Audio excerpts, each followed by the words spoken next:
Good evening, everybody. Welcome to the Tuesday, February 20th Board of Selectmen's meeting. I'll read the agenda. 7 o'clock, we'll have citizens input. 7:05, we'll have a 2017 year in review video. Our 7:15 public hearing has been withdrawn. 7:30, Calvin Management, Inc., DBA Renaissance Hotel at Patriot Place and Hilton Garden Inn at Patriot Place, change of manager to Socrates Ramirez. 7:40, Attorney Michael Knight. 7:50, Paula Hearn. 8 o'clock, Bill Keegan, Randy Scollins, Town Manager's Fiscal Year 19 Operating Budget Presentation. 8:10, Mary Beth Bernard, Jack Dolan, Corey Policy Revision.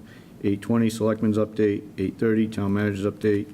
8:40, Assistant Town Manager's Update. And then we have a bunch of action items. So I guess I'll lead us in the Pledge of Allegiance. I pledge allegiance to the flag of the United States of America and to the republic for which it stands, one nation, under God, indivisible, with liberty and justice for all. Okay. Before we get started, in the last week and a half or so, we lost a very dear friend. And I'd like to recognize the unexpected passing of Linda Elfman, wife of our friend and colleague, Doc Elfman. Linda was one of the most selfless, easygoing people I've ever met, as is Doc. But through the gift of organ donation and at the darkest time, these two special people thought of others who they could possibly help. I'm proud to say that Linda's spirit will live on, not only with those that knew her and loved her, but also in the two lives that were saved by Linda and Doc's incredible gift of life. And that's how I'm going to remember your life. So can't tell you enough how sorry we are, but you're among friends here. So I just want to say that and publicly recognize your wonderful wife. So having said that, is anybody here for citizens input? Seeing none. 2017 year in review. So thank you, Mr. Chairman. This is always our pleasure each year that we produce this with the help of the local cable channel, Foxboro Cable Access, and they do a great job of putting together a lot of the highlights that have occurred during the past 2017. So without further ado, I'm going to get into, I'm going to have Mike hit the cue, and I think we're ready to go. So thank you, Mike.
Another dynasty. They had 3 of 4 in the early 2000s. They've got 2 of 3. And their 39-year-old quarterback has never been better.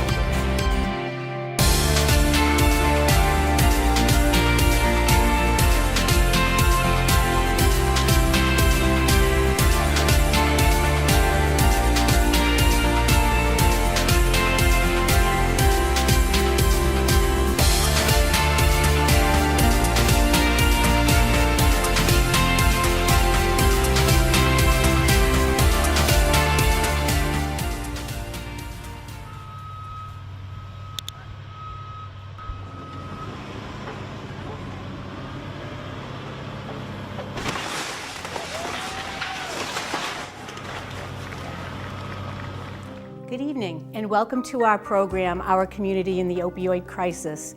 I didn't finish school. I didn't do the things that I wanted to do, that I should have done, I felt like, which would be graduating from college. But not only that, but even more now, when I got into the opiates, it started changing me, like the person that I was. It started changing my attitude.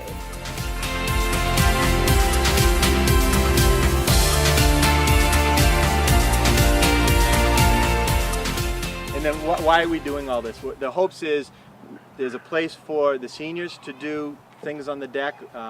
There's things for artists. The science clubs want to come. Someone wants to book a wedding here already.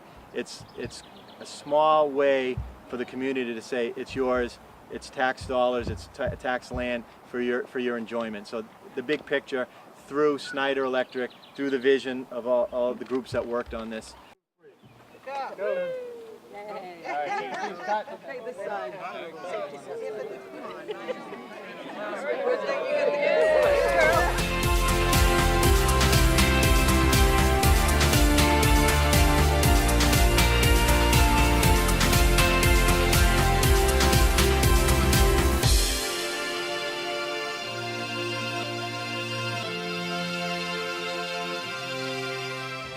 Hello, folks. Welcome to Foxborough Cable Access's coverage of the parade here at Founders Day 2017.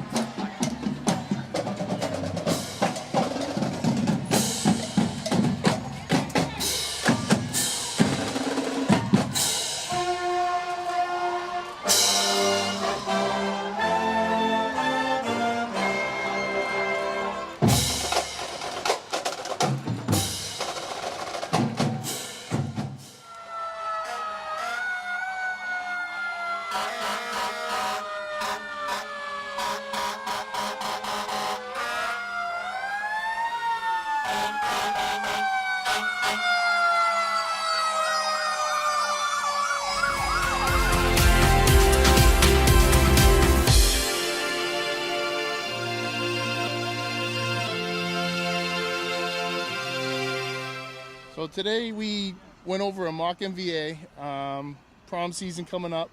We talked about, showed how in reality what can actually happen if you get behind the wheel of someone who's been drinking. We had 2 that were injured, 1 DOA, and 1 who was arrested for being intoxicated.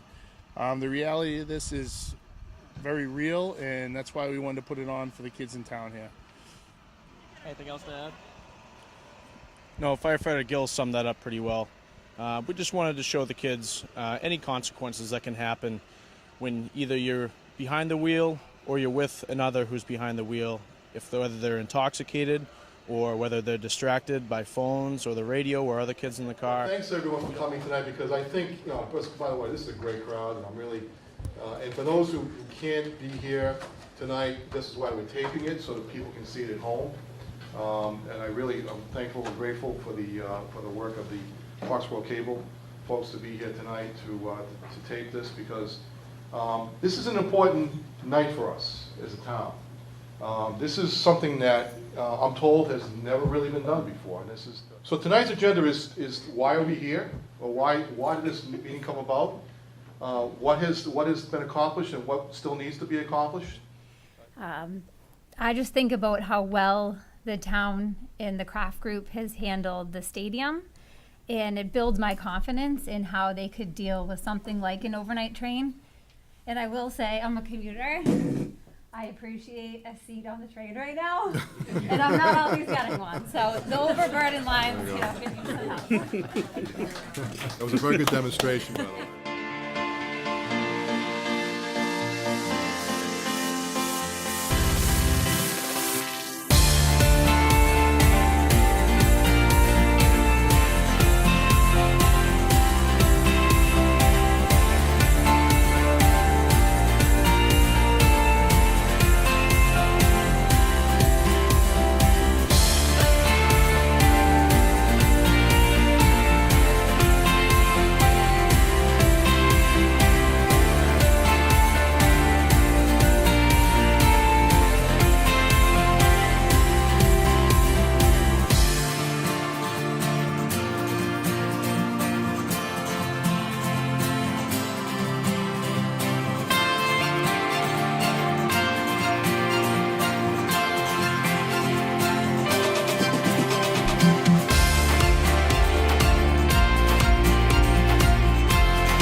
Yesterday was Purple Heart Day. Every August 7th is. It's a national recognition day, and we have, for the last several years, recognized that at the Board of Selectmen meeting closest to August 7th. This was initiated by former Selectman Mark Sullivan and then taken up for action by Selectwoman Ginny Capola, who's really just done a fantastic job of giving this traction and giving us the opportunity to recognize a lot of folks in this community who have given above and beyond. I'm very pleased to see you all turn out for this year's POW MIA ceremony on the Foxborough Common, the 7th year of doing this. As you may know, I spent 5.5 years as a prisoner of war during the Vietnam War. Ladies and gentlemen, welcome. The Foxborough JCs are very grateful to have you here as we mark the 15th anniversary of the September 11th attacks on America. Thank you all for joining us here this evening for a night of remembrance and community healing. Tonight we are taking this moment to allow the community the opportunity to express its support for the families who have endured an unthinkable tragedy during this past week. Leading us in this show of support are the combined ministries of the town of Foxborough, along with the Board of Selectmen and School Committee, who are here with us tonight. And hold you in the palm of his hand, and hold you in the palm of his hand.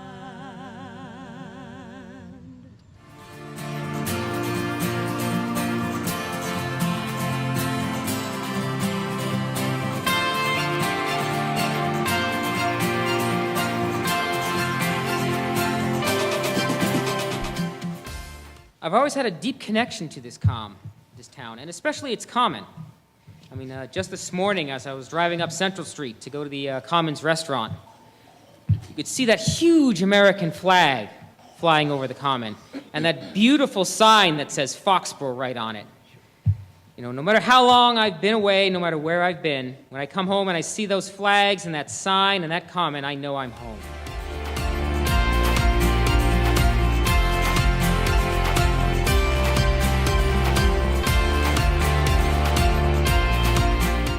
Good evening, everyone. Nearly 16 years of debate and less than 15 months of construction. What do you think? Okay. That's exactly how we felt when our reaction was when the final piece of construction was being put in place. This $7.4 million project was what was promised to this community, and that's what we have delivered. Construction of the new town hall began a little over 30 days after we received the approval of the funding from the special town meeting on February 23rd, 2016.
So I want to thank the staff at the Foxborough Cable Studios for helping compile a lot of the information that was associated with this video tonight.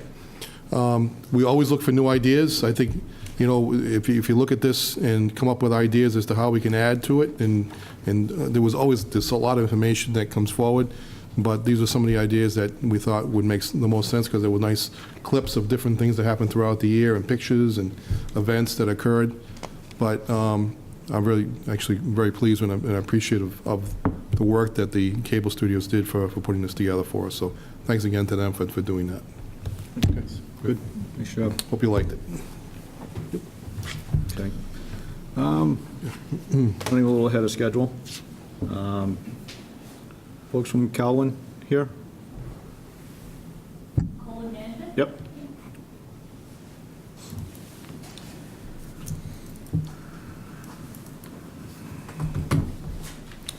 Change of manager? Yes. Great. Good evening, members of the board. My name is Rashi Manglik. I'm with McDermott Quilty and Miller. And I'm Socrates Ramirez. I'm the area general manager for now the Renaissance Patriot Place and the HGI, or Hill and Garden Inn. And as you said, we're here on a simple change of manager of record for Colin Management Incorporated. Socrates here has over 10 years of experience working in the hospitality industry and managing employees in that same vein. He is TIP certified, and he is very aware of the training and procedures required for the position.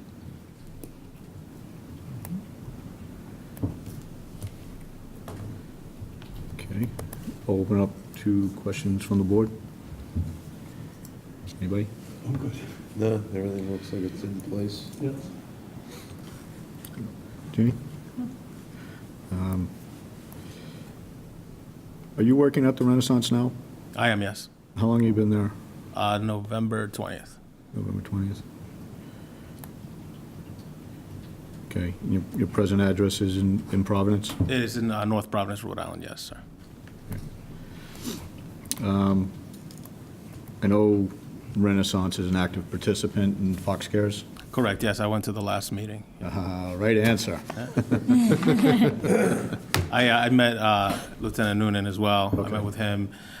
We also reached out to him just regarding handling, like crowd control and, patrons that, are under the influence, cutting people off or not serving people, things like that. Training for our staff. We're also holding a training like that at the Renaissance. And then Fox Cares, as you may know, is holding a TIP certification for staff that we need to renew as well. So, yeah, we're very involved with them. Okay. Good. I have no other questions. Can I have a motion? Move to approve Socrates Ramirez as the new manager of the as part of the Coleman Management Incorporated, doing business as Renaissance Hotel at Patriots Place and the Hilton Garden Inn at Patriots Place. Second.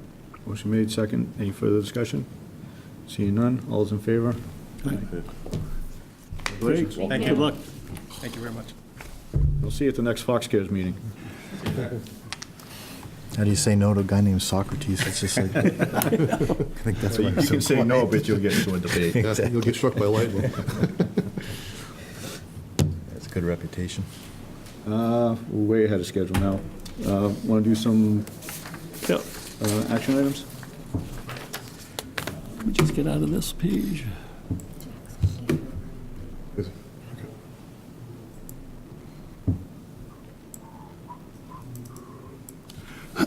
Move to accept 4 one-day wine and malt beverage license to the Normandy Farms Campground LLC for a food truck festival on 4/28, 5/5, 11/3, and 11/17/18.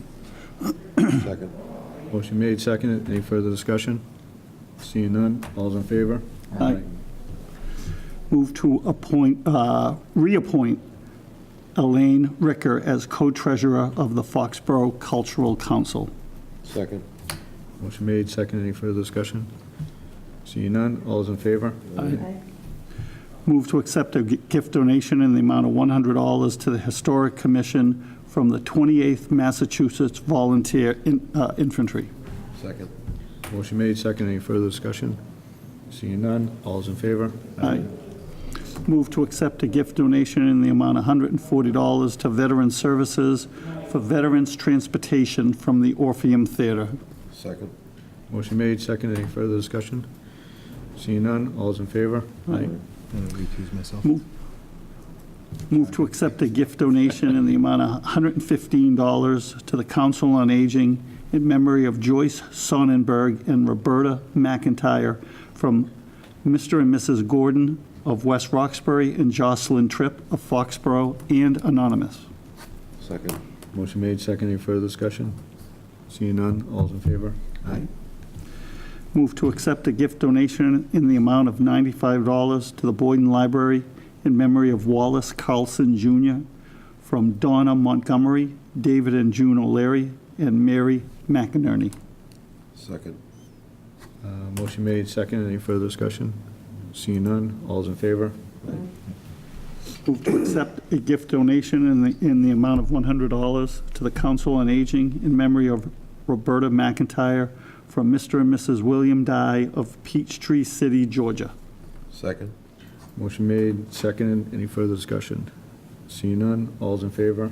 Aye. Move to accept a gift donation in the amount of $150 to Veteran Services for the Iraq and Afghanistan War Memorial from Michael McLaughlin Jr. Second. Motion made, second. Any further discussion? Seeing none, all's in favor? Aye. How are they doing with their total? Close. We have a meeting a week from tonight. We're probably about $8,000 Wow. That's great. short. Don't need you yet. I was going to say, Ellen said to keep your hand up. That's right. So what was the original amount, Chris? Looking for 60 grand. 60,000, So and about so 52. and some change. So we'll make it. After the meeting Tuesday night, we'll try to do one final push to local businesses and people. Excellent. It's a great job.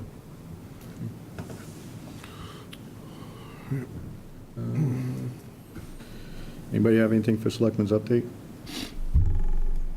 Nope. Nothing?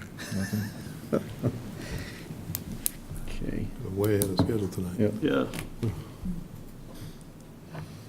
Mary Beth, you want to do your assistant town manager update? Sure, I'd be happy to. A few things to announce. You have in front of you the final draft of the customer service survey. What we're rolling out next week is a customer service survey for residents of the town when they conduct business with our town departments. We're looking for the citizens to give us their compliments, their comments regarding the service that they received. It's a very simple, short survey. We're going to have boxes at every department window, whether it's a town hall department or council on aging, recreation, DPW, library. You're going to have the opportunity over the next, you'll have the opportunity over the next few months to give us your comments, compliments regarding the service that you received. Our employees have just undergone some customer service excellence training. We're always looking for better ways to provide customer service to our residents. So we look forward to people responding to these surveys and putting them in the appropriate boxes. So you will be seeing that next week when you enter one of our town buildings, asking the selectmen that one last edit before we go to print. Also tonight we'll be looking at you'll see the town warrant spreadsheet. The warrant closed on February 15th, so we have a rather long spreadsheet of articles, but this first pass is always a big, long list, and then, as you know, they get diminished as they go along. So direct your attention to the first draft of 29 articles for town meeting.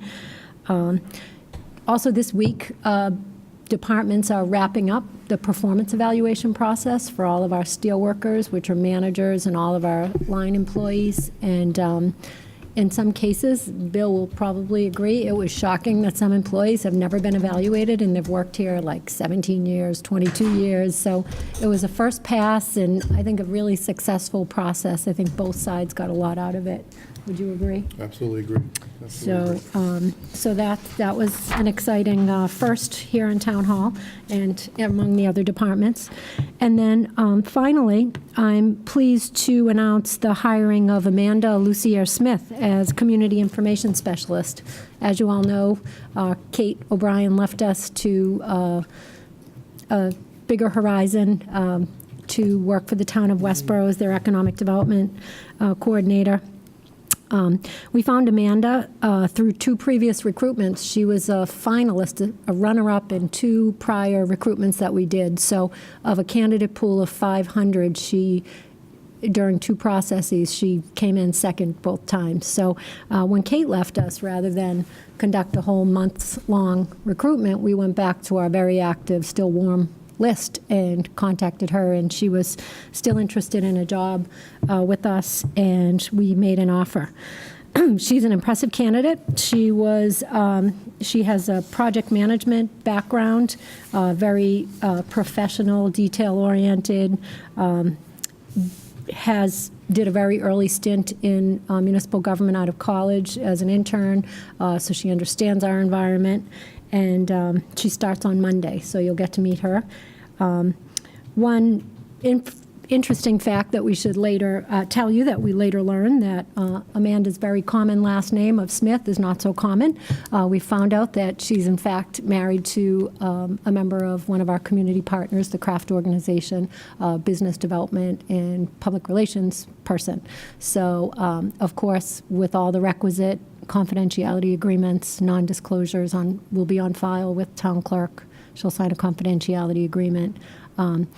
99% of the things that are in her job description have nothing to do with any kind of thing, but if it ever came up in executive session minutes or whatever, she would recuse herself from those discussions, and Pam or myself would take the minutes. So just wanted to put that out there, and see if anybody had any questions. I actually have a question. I'm surprised.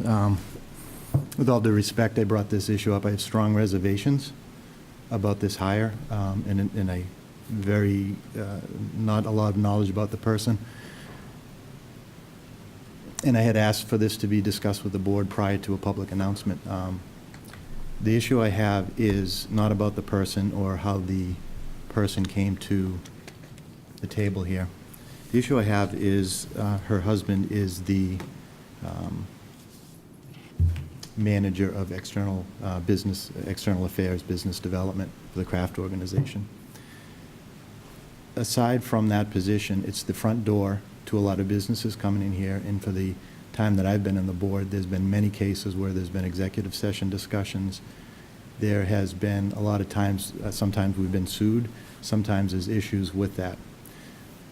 So if somebody from the Snyder Company was married to the business development and external affairs, I would have the same issue. It's not against the Craft Organization, and by no means am I saying that this was an intentional push, but I try to look at the best interest of the town. I live here, my children live here, my family lives here. When business is good, and right now there's good relationships with all the businesses, and I think we're business friendly.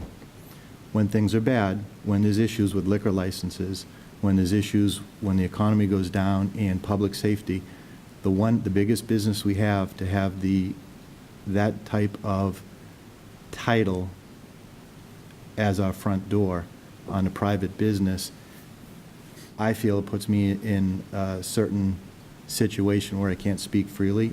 It puts that person on our board docs that can see all of our documents, executive, public, private, anywhere in the country, okay?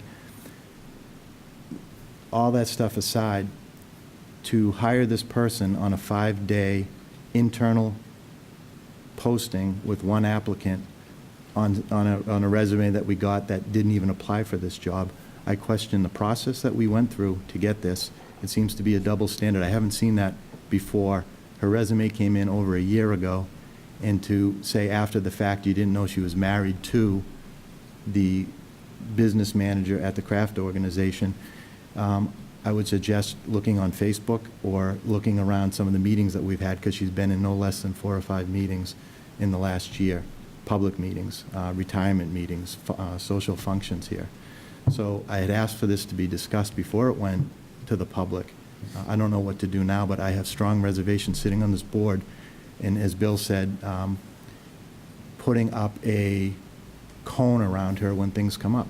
And it's not fair to the board, what the position that you just put us in. And I'm sorry to say it public, I'm not sure how else to do it, but on a PR process, I think it fell short, and it puts us in a very precarious situation. And again, I apologize for going public, but I do not want to go forward after the fact, trying to set policies for somebody that is not voted in, is not subject to the things that this board has an obligation to do in executive session.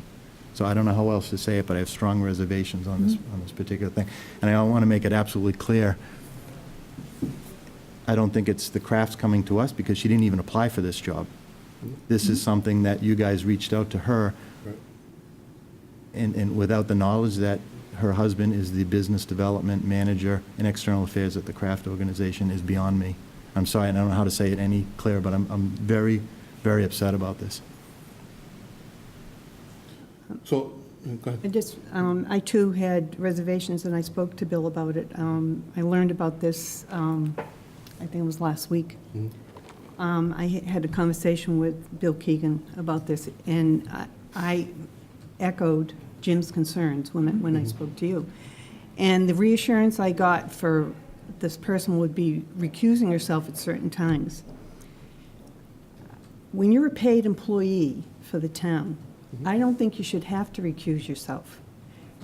What I'm saying is, I don't think you should have a conflict that you should have to recuse yourself. If you're on a board, if you're on a board or a committee, and say your husband works for, say, the school committee or something, and then it's on the board or committee that you're on, an issue comes up at the schools, okay, you have to recuse yourself. That, to me, is an acceptable recusal, because you're just a citizen who's on a board, a non-paid position on a board.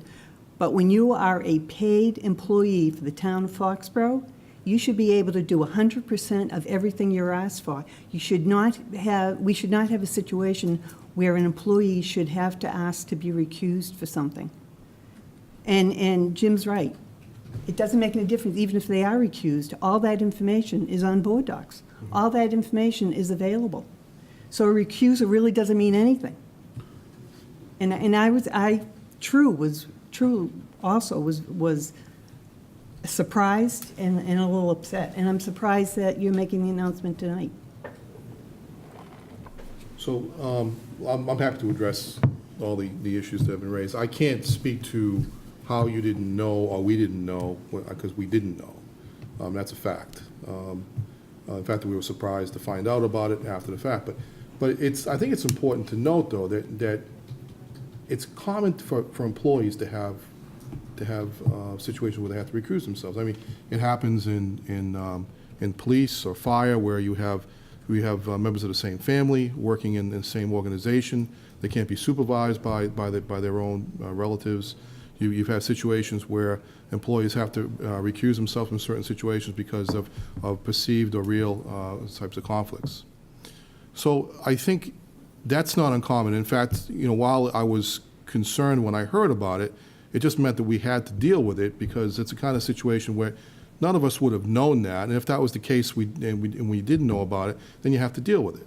So it's not the kind of question you can ask during an interview process. Not the kind of question that would come up during an interview process. Excuse me, not to interrupt, but 100% it is an issue that would have come up at the interview. And I understand you can't ask who you're married to and all that private stuff, but when someone's sitting on the other side of the table, a very reasonable and expected statement or question would be, my husband works as the business development, external affairs. Is that a conflict for the town?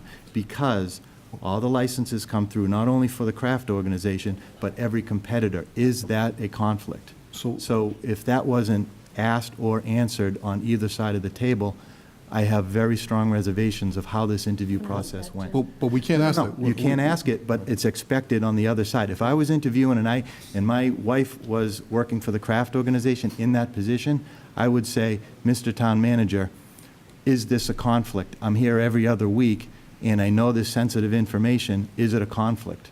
So if you can't ask it, there's an obligation to, and maybe that person expected that you knew who that person was, because she's very immersed in a lot of the functions that are going here. So I'll give her the benefit of the doubt.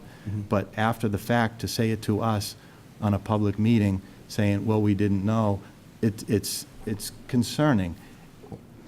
Maybe if it was posted, and maybe if it went through the process that a lot of other interviews, and maybe that she had applied for the position, we wouldn't be having this discussion. But how does it get hired when she didn't apply and it didn't go So, Jim, external? she applied for the position that Pam, in our office. Over a year So ago. she was, Yep. no, Pam Oh, just okay. started. Yep. Just recently, yeah. So, and she applied for a position in the assessor's office. She was second runner-up for that one. We hired someone with a little slightly better skill set because they had vision software experience. So she applied for Pam. She was one of 3 finalists for that job, and we liked her very much. And because this was a brand-new, fresh list, rather than go out and take 3 months to hire, there was no union contract saying we had to post it for 10 days. It's very common It's in not human uncommon to see resources that, that if you still have a fresh list of applicants, department heads ask me all the time, we just hired a DPW worker, do I have to post it again? And I still have a list of 5 people I still liked from the last list. I'm like, if it's within a few weeks, no, because you're going to get the same candidates. So that's what we did. And it did not come up. Her first time she entered, her email address is her maiden name. Never had any idea. And even if, when I did see Smith, I never in a million years occurred to me that that was anything. We found out at a department head meeting last week, like, oh, that's interesting.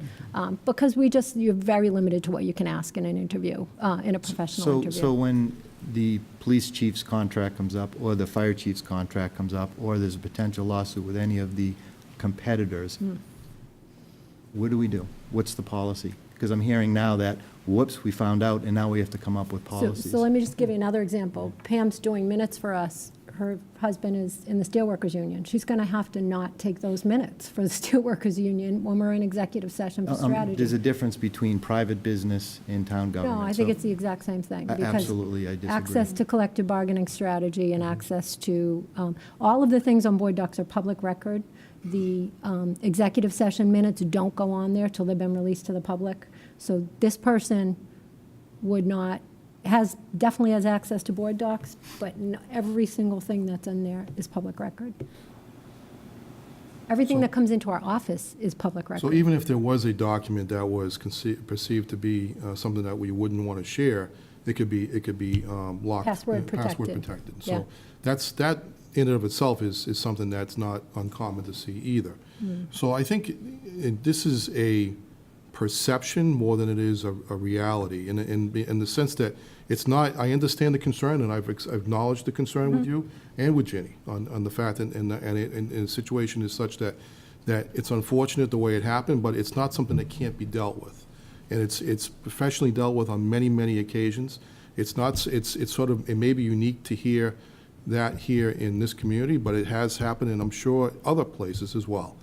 So the proper steps are to put safeguards in place. The employee has absolutely agreed to sign a confidentiality agreement, can't be sharing information for the position with anyone outside the organization, and has agreed that they would stay out of, any kind of thing that would be like an executive session type of matter that could potentially be a conflict. And looking back in the past year, there weren't any situations where that would have been the case. So I think while it may be... I understand that, but my experience predates you.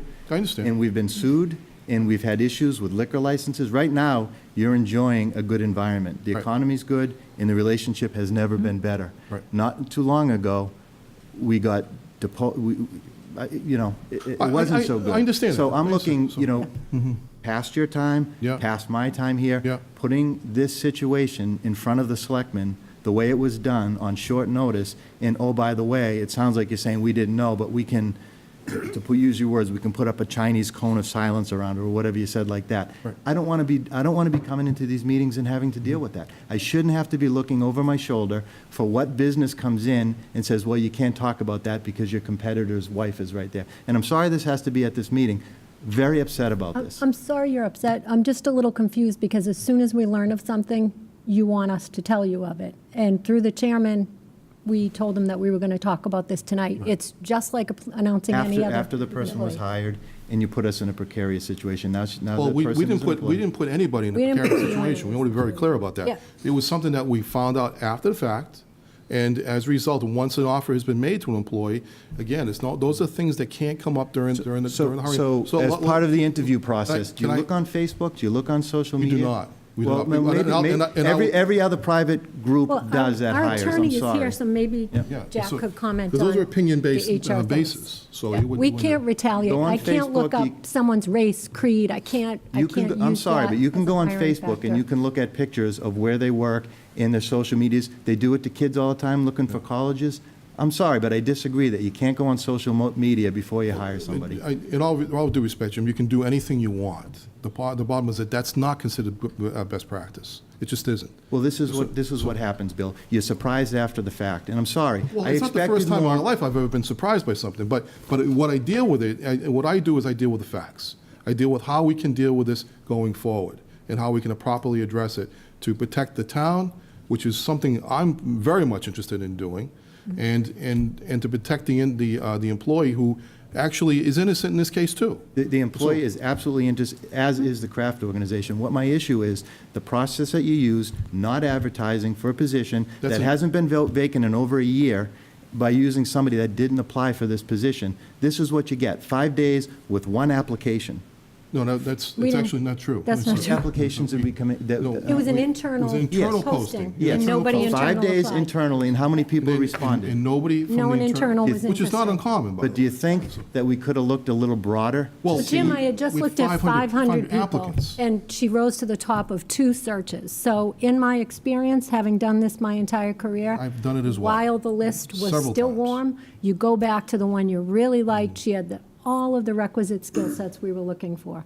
It's a total known practice. We've just went through a huge hiring, and somebody that applied for one job, we thought was a better candidate for another job, we offered that other Right. job to the person, so it's. It's not uncommon. It's no one's trying to, I mean, this is a common practice, and we're trying to be really upfront with you tonight. We're not trying to Yeah, upset and you. the purpose of this tonight, it was, look, we're not trying to hide anything here. We're going to be entirely upfront. This is a public announcement. I'm not asking for the board's action here, because this is not a board action. I'm advising the board as to what happened here, and so that it's full disclosure. So I'm not trying to surprise anyone by doing that. Anybody who has any questions, I'm happy to answer them. But there are proper procedures and methods in place that can be done to address the situation. And by the way, the employee assumes that risk, that if something happens where the employee does get involved in something that's inappropriate, they're subject to termination. It's that simple.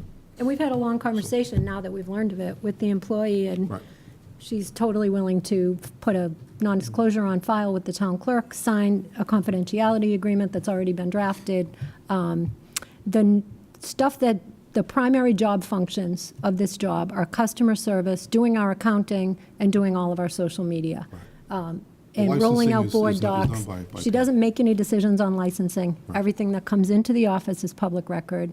It's determined by the ABCC and you as the licensing authority. She basically turns the checks over, is the job. You're oversimplifying it, Mary Beth.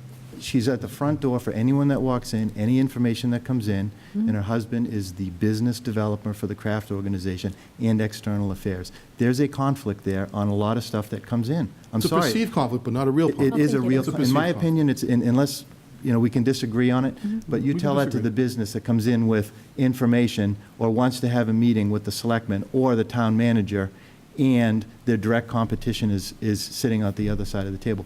The biggest business in town at our front door at that position is concerning. And to hear it at a meeting saying, we didn't know, but we have safeguards. Are you I don't know what else, kidding me? I don't know how she can deal with it. Quite honestly. How about some taking some responsibility how this happened? I'm sorry, Tim, but I've actually been clear about that. Yeah. over the weekend, you were saying something different. I said to you that I was accept the full responsibility for what happened here, but I didn't know. And so that's an honest answer. So the full responsibility is to keep that person and put walls around it, in your words. No, if it's an You're saying no, executive and he's session. saying yes. If He's it's saying an put walls executive around it, session and I'm not issue- going to work that way. All I'm saying is, and we have counsel here to deal with something else, but everything in our office is public record. Everything on board docs is public record. Salaries.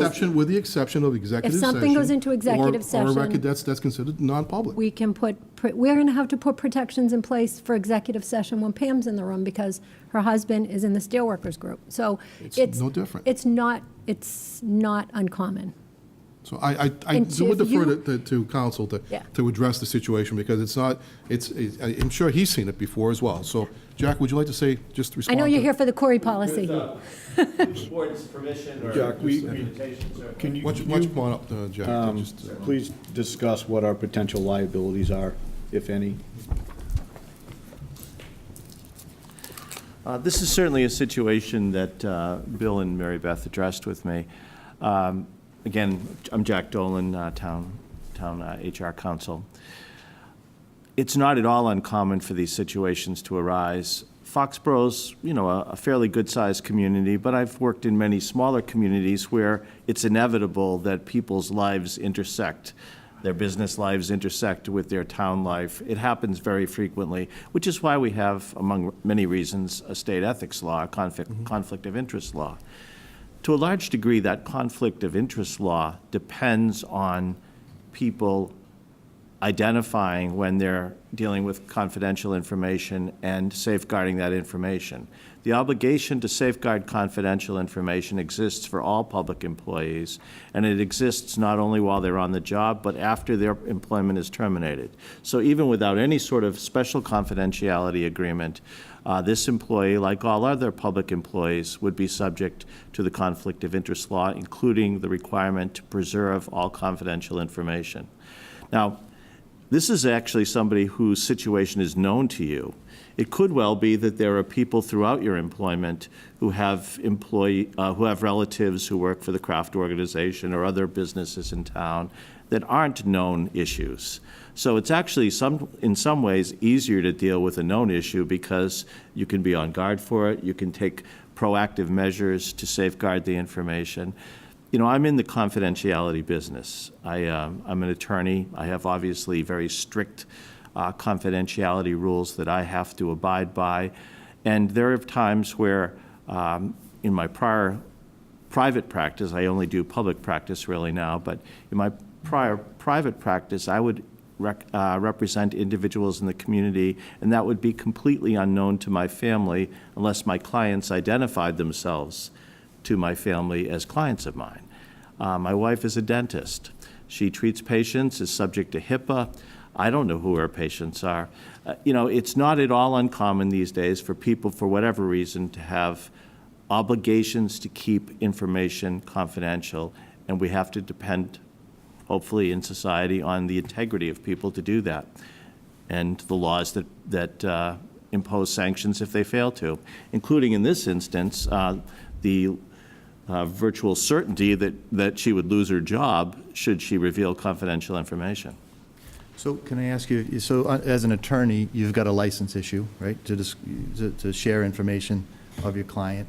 Your wife, you brought up, is a dentist. She's got HIPAA regulations as part of her license, and it's part of a state regulation.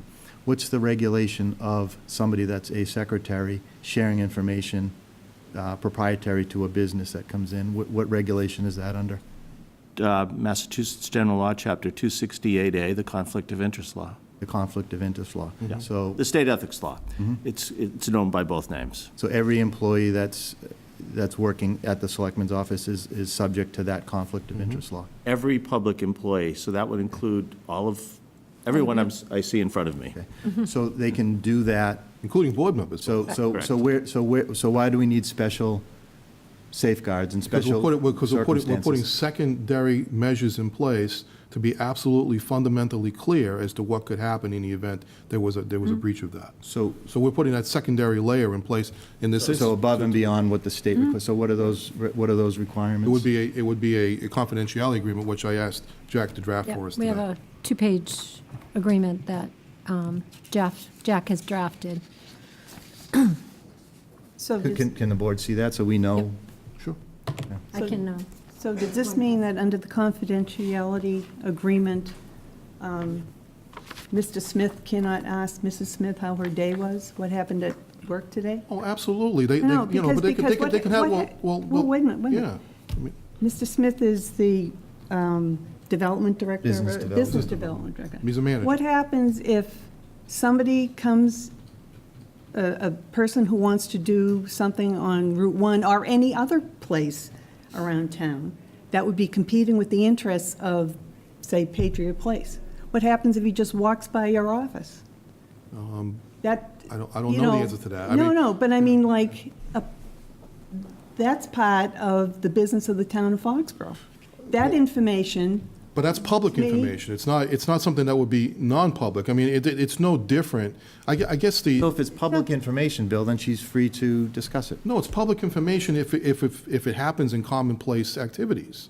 It's not, what's not common is the things that would be considered to be something that would be privileged information.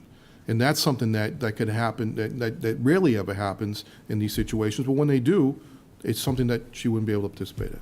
I know there's going to be disagreement over this perception issue here, but the way you deal with perceptions, you deal with facts, and you deal with reality. So what you've asked is appropriate questions. What safeguards and measures have you put in place to address it? And given the fact that we've gone through a process which is a standard proven process that we've gone through, we end up finding something out after the fact on a question that we could not ask during the interview process. Would you have an expectation that the person sitting on the other side of the table would have disclosed that important piece of Not information? necessarily, no, because Really? because the thing is that if in fact if you look at what the job she's applied for or that she's a candidate for, those are kinds of things that are they're public relations information. It's dealing with Twitter updates. It's dealing with Facebook updates. It's dealing with our accounting situations in our office. In dealing with just about every other week, there's somebody from the craft organization in front of us. Liquor license tonight? Right, but those are public. She Those are doesn't public, make and a those are decision public on those. situations. Yeah. And by the way, the licensing piece is handled by Pam. It's not handled by. Doesn't even have by the this software on her computer for the She doesn't even have licensing. We have one license in the office, and it's on Pam's computer. Right. So I don't have it on She's my exclusive rights computer. to that. Yeah. So. I agree with Jim. I just understand think your it was, concern. you I know, do. I don't think you do, Bill. Honestly, I don't think you do. I do, but I. Wait, Okay. if Mrs. Smith had said to you, oh, by the way, just to let you know, my husband is blah, blah, blah, blah, blah, Mhm. what would you have done? Would you have said to yourself, ooh, maybe this Well, isn't a you have to good idea? think of it in terms of, okay, what does this present a true conflict in terms of doing the job? And the only one I could think is a true conflict is executive session discussions that would deal with this entity. Well, then And wouldn't that's it be more prudent to go out and get another candidate who wouldn't have the problems with recusals in regard to what you executive have- I think it's session gonna, stuff? you never know. We have There one could with be someone Pam. else that It's has gonna another be conflict. I mean- I think it appears You have to measure especially that. sensitive because of which community partner it is, it's, It doesn't make a difference. It could be Schneider Electric, it could be O'Reilly's Auto. No, I think it's is probably kind because of But the there- licensing piece, it but does. she doesn't make any decisions. The ABCC decides and you guys decide. It's, But it's not that, it's not that simple, it's not decision-making. It's information sharing, information accumulation. It's information that would be available and possibly leaked. And the unknown year after year. So we wish her success. She's going to be here for a long time. Board members are going to come. Is this going to be an issue 6 months from here? Why put ourselves in that precarious Well, situation? Because I think at some point you have to if we put the appropriate measures in place and we look at the individual who's a professional, that person's going to do their job. And if they don't do their job, the outcome won't be pleasant. That's just how we know how that works. And that's the expectation from the beginning. Mm-hmm. And so the expectation is the same no matter what the situation occurs. There could be, and I know that there are people that used to work at the Foxborough companies that work here now as former employees.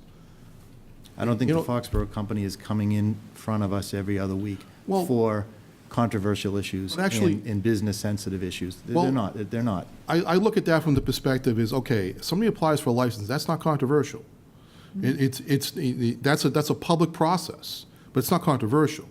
And the decision maker is you, the board, not the individual. All right, we're going to completely disagree. I understand. I understand your point. So you hired, she's starting, we'll deal with You'll be really impressed with how professional and skilled she is. Well, I'm very unimpressed with the fact that you couldn't figure out her husband is the business manager, where I know you've been at meetings, have met her. No, I have not. The only time I've ever met this individual was through 2 interviews. Mm-hmm.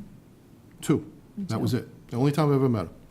So I disagree We've that... had 968 applications this year. And this We've is the done best we can do. 550 interviews. Right. She was a top-notch top candidate. finisher, and in my Did she experience... have any municipal experience? She did a year and a half in the town of Franklin out of college.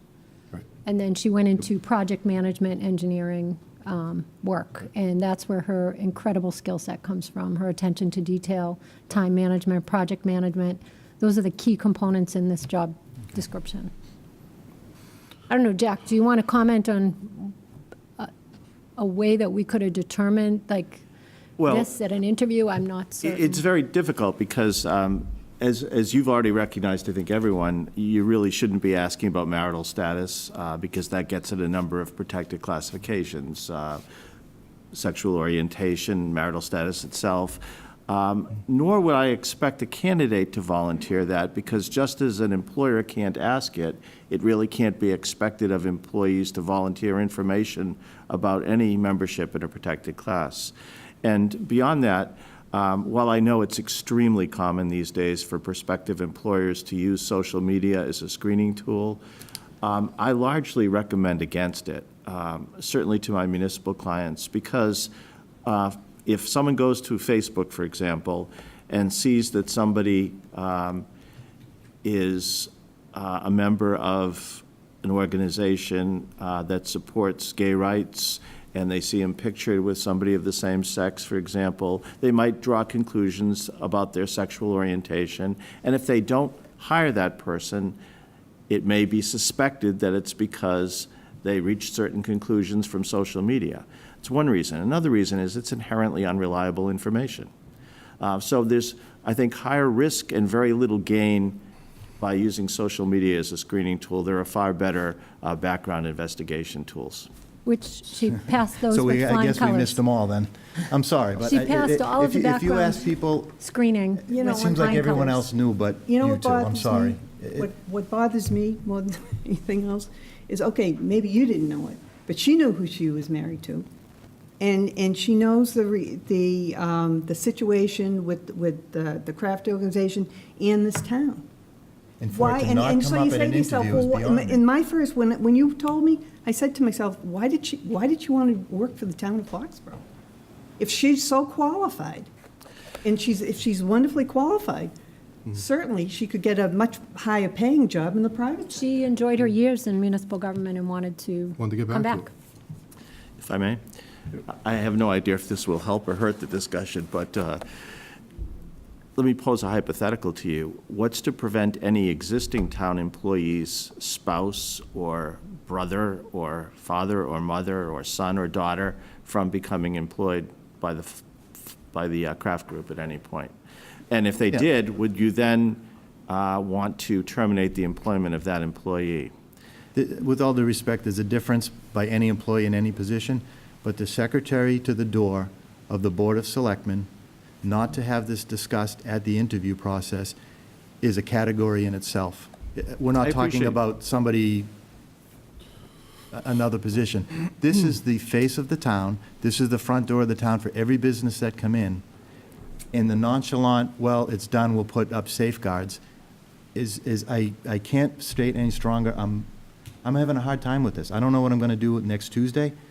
And the fact that you missed this and sitting there saying, well, we can make provisions by signing this after the fact Jim, at a public meeting. 99% of her job is not at all going to be impacted by that. I disagree. We don't have I business disagree. people I've had dropping their emails business with her plans at our predecessor desk. back and forth on businesses that have come in. When I've asked for information, I don't know, but I'll go find it. Everything that comes to this, all the emails, was from her predecessor. So unless we're going to take her out of equations that I'm not aware of, you're changing the way that we're doing business. I'm sorry. I don't get a lot of emails from you. All the stuff that comes in was from Caitlin. And everything's public record on our Right. email. Anything that would go through would be public Yeah. record. So I think that, I don't- again, that's the That's the differentiating. difference between private sector and public is everything we deal with is public record. Right. So I think if it was any different than that, I would understand the concern. But I think there are certain understandings that you may have that are putting you in that position to feel so strongly about it. But I also feel strongly that the process that we've gone through is very credible. The process that we've done to address it once we learned of it is also very credible. So I don't, and that's probably the best I can do at this point in dealing with the situation. Right. I think addressed it we both addressed it as comprehensive as we can under the circumstances. So right now on the table, we're dealing with our fire chief's contract, which part of it is the public safety, his responsibilities over there. So what do we do with that information right now, come Tuesday? Police chief or fire chief? Fire chief. Fire chief's contract is out. No, police Be chief. police chief. I'm sorry, Yep. Yeah, nope, it's the fire chief. Fire chief. I'm not familiar with that. I don't know. We're not, We're dealing with a contract adjustment in that's for the executive police session. chief. That's the police chief. chief. That is the police chief. Yeah, but the contract adjustment has to do So, with what his work up at the. understand it, but that's all been public knowledge to them as well. They know that. So it's not, So there's why no- is it in executive session? Because it still has to be when you negotiate a contract with an employee. So that adjustment is, the other entity knows that. But this issue is, you still have to negotiate that in executive session until it gets resolved. So, I mean, that in and of itself is not a surprise. Yeah, And he on ran the that other by both sides. Right, before he presented it to us. So that's not a surprise to anyone. I understand the concern completely. I'm here to tell you, we've taken all the appropriate steps and measures to address it as comprehensive as we can. So, that's all I have to say about it. Jack, before you go, Well, I'm actually here for another matter oh, anyway. I know. And I made the mistake of coming early. Leaving the table. Is there a way, in the future, because of some of the businesses that we deal with in town, is there a way to screen potential conflicts through the interview process or through the application process? There isn't one that occurs to me immediately, but I'd be happy to, give that some thought and try to develop some means to do that. I guess the question would be, how far are you going to screen? Is it going to be every potential conflict with every employer in town? And I don't mean to be flippant by asking that. I really do want to know how far you want to drill down. No, I think it should be a standard question on every application. And it could be as simple as, do you perceive any potential conflicts preventing you from doing your job if hired? It's certainly Something like appropriate that. to ask a question like that, and I can draft a question along those lines for inclusion in your application. Again, that would still depend on somebody self-identifying the conflict. And that would mean a couple things, having the integrity to do that, but also recognizing the conflict. And unless they've worked in the town, they may not always recognize that. So it won't be a foolproof safeguard, but it may well help. At least and I do appreciate your concern, believe me, I do. I would imagine it would be protocol without having a special write-up from an attorney. You ask the question, you're sitting on the Board of Selectmen twice a week, do you see any conflicts with what your family businesses past? And I understand there is a difference between public and private, but having that not as industry standard at any interview, if we need to hire an attorney to write that up, I'm sorry, then I'm just blown away by this discussion. But you know, the perspective, the applicant, not having worked at the job, might not think there would be a conflict. That's right. But we as selectmen, who have been here for a while, dealing with legalities with town, we do perceive it as a conflict, and it can be very serious. I mean, I really am concerned about information that is in the Board of Selectmen's office, with the town manager, the assistant town manager. Everything goes through that office. No, That's why I'm really concerned. I agree, or I assume that your concern is genuine and heartfelt and honest, both of you. I don't doubt that at all. I do also believe, though, that Bill and Mary Beth understand the concern and will do everything to safeguard the information from inappropriate disclosure. Again, that potential exists all the time with any town employee, not as perhaps as prominent an employer as the Kraft Group, but it certainly exists. But Mr. Dolan, as soon as they found out who Mr. Smith is, Mrs. Smith's husband, all of a sudden, they were concerned. All of a sudden, they realized that they needed confidentiality statements. We were concerned about the No. perception. Right, so the issue. So you were- the so important- you were no, concerned. the important issue is to disclose it immediately. So that, because that in and of itself is very, very important. So that, I didn't want anybody to think that we were trying to withhold that information. Because once we learned about it, then we have to deal with it. So this We have to deal with it. confidentiality agreement is only for the perception? That's what we're dealing with, it's just the perception? No, it's but No, it's certainly to to safeguard safeguard against so the that town. you'll feel comfortable as well. Absolutely. That everybody will. That's the whole idea. There's also a excuse me for sort of chiming in uninvited again, but there's also a requirement in the state ethics law, chapter 268A, that someone not participate in a matter in which their family has a financial interest. So in an abundance of caution, this individual should not be participating in matters or even hearing matters. Participation really means substantive participation, deliberating, discussing, recommending, those kinds of things.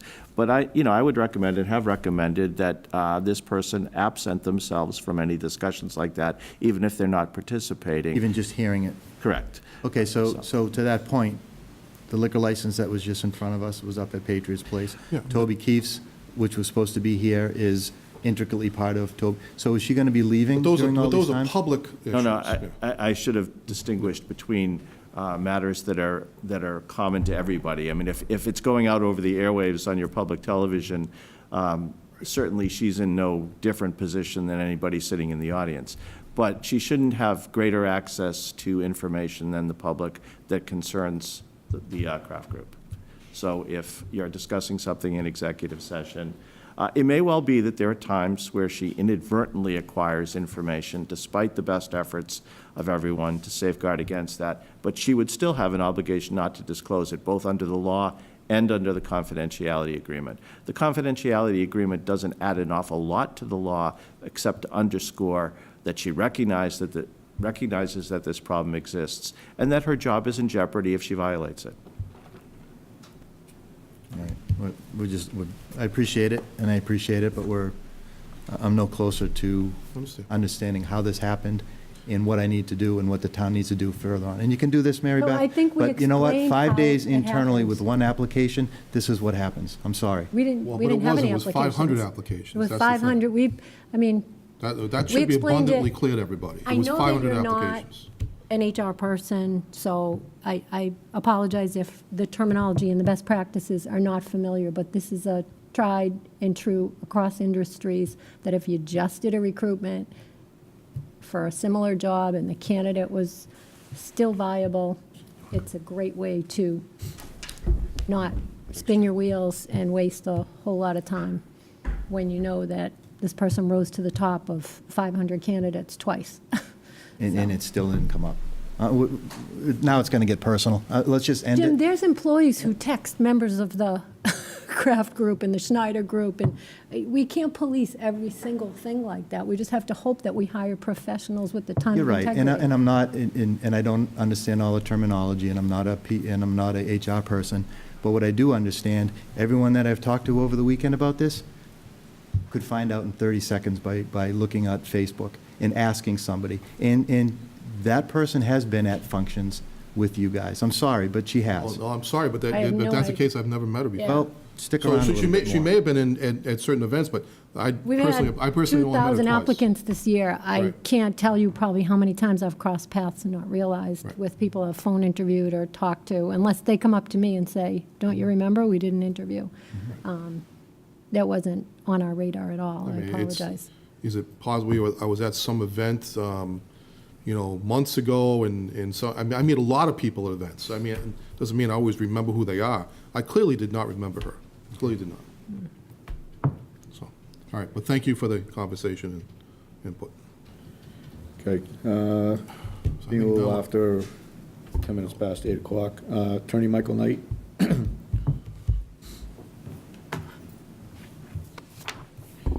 Continue discussion, vote to release all rights granted in a conveyance of easements and utilities in and to the land shown on a certain plan entitled Definitive Plan of Land in Foxborough, Mass, Kinsman Court dated April 1st, 2006.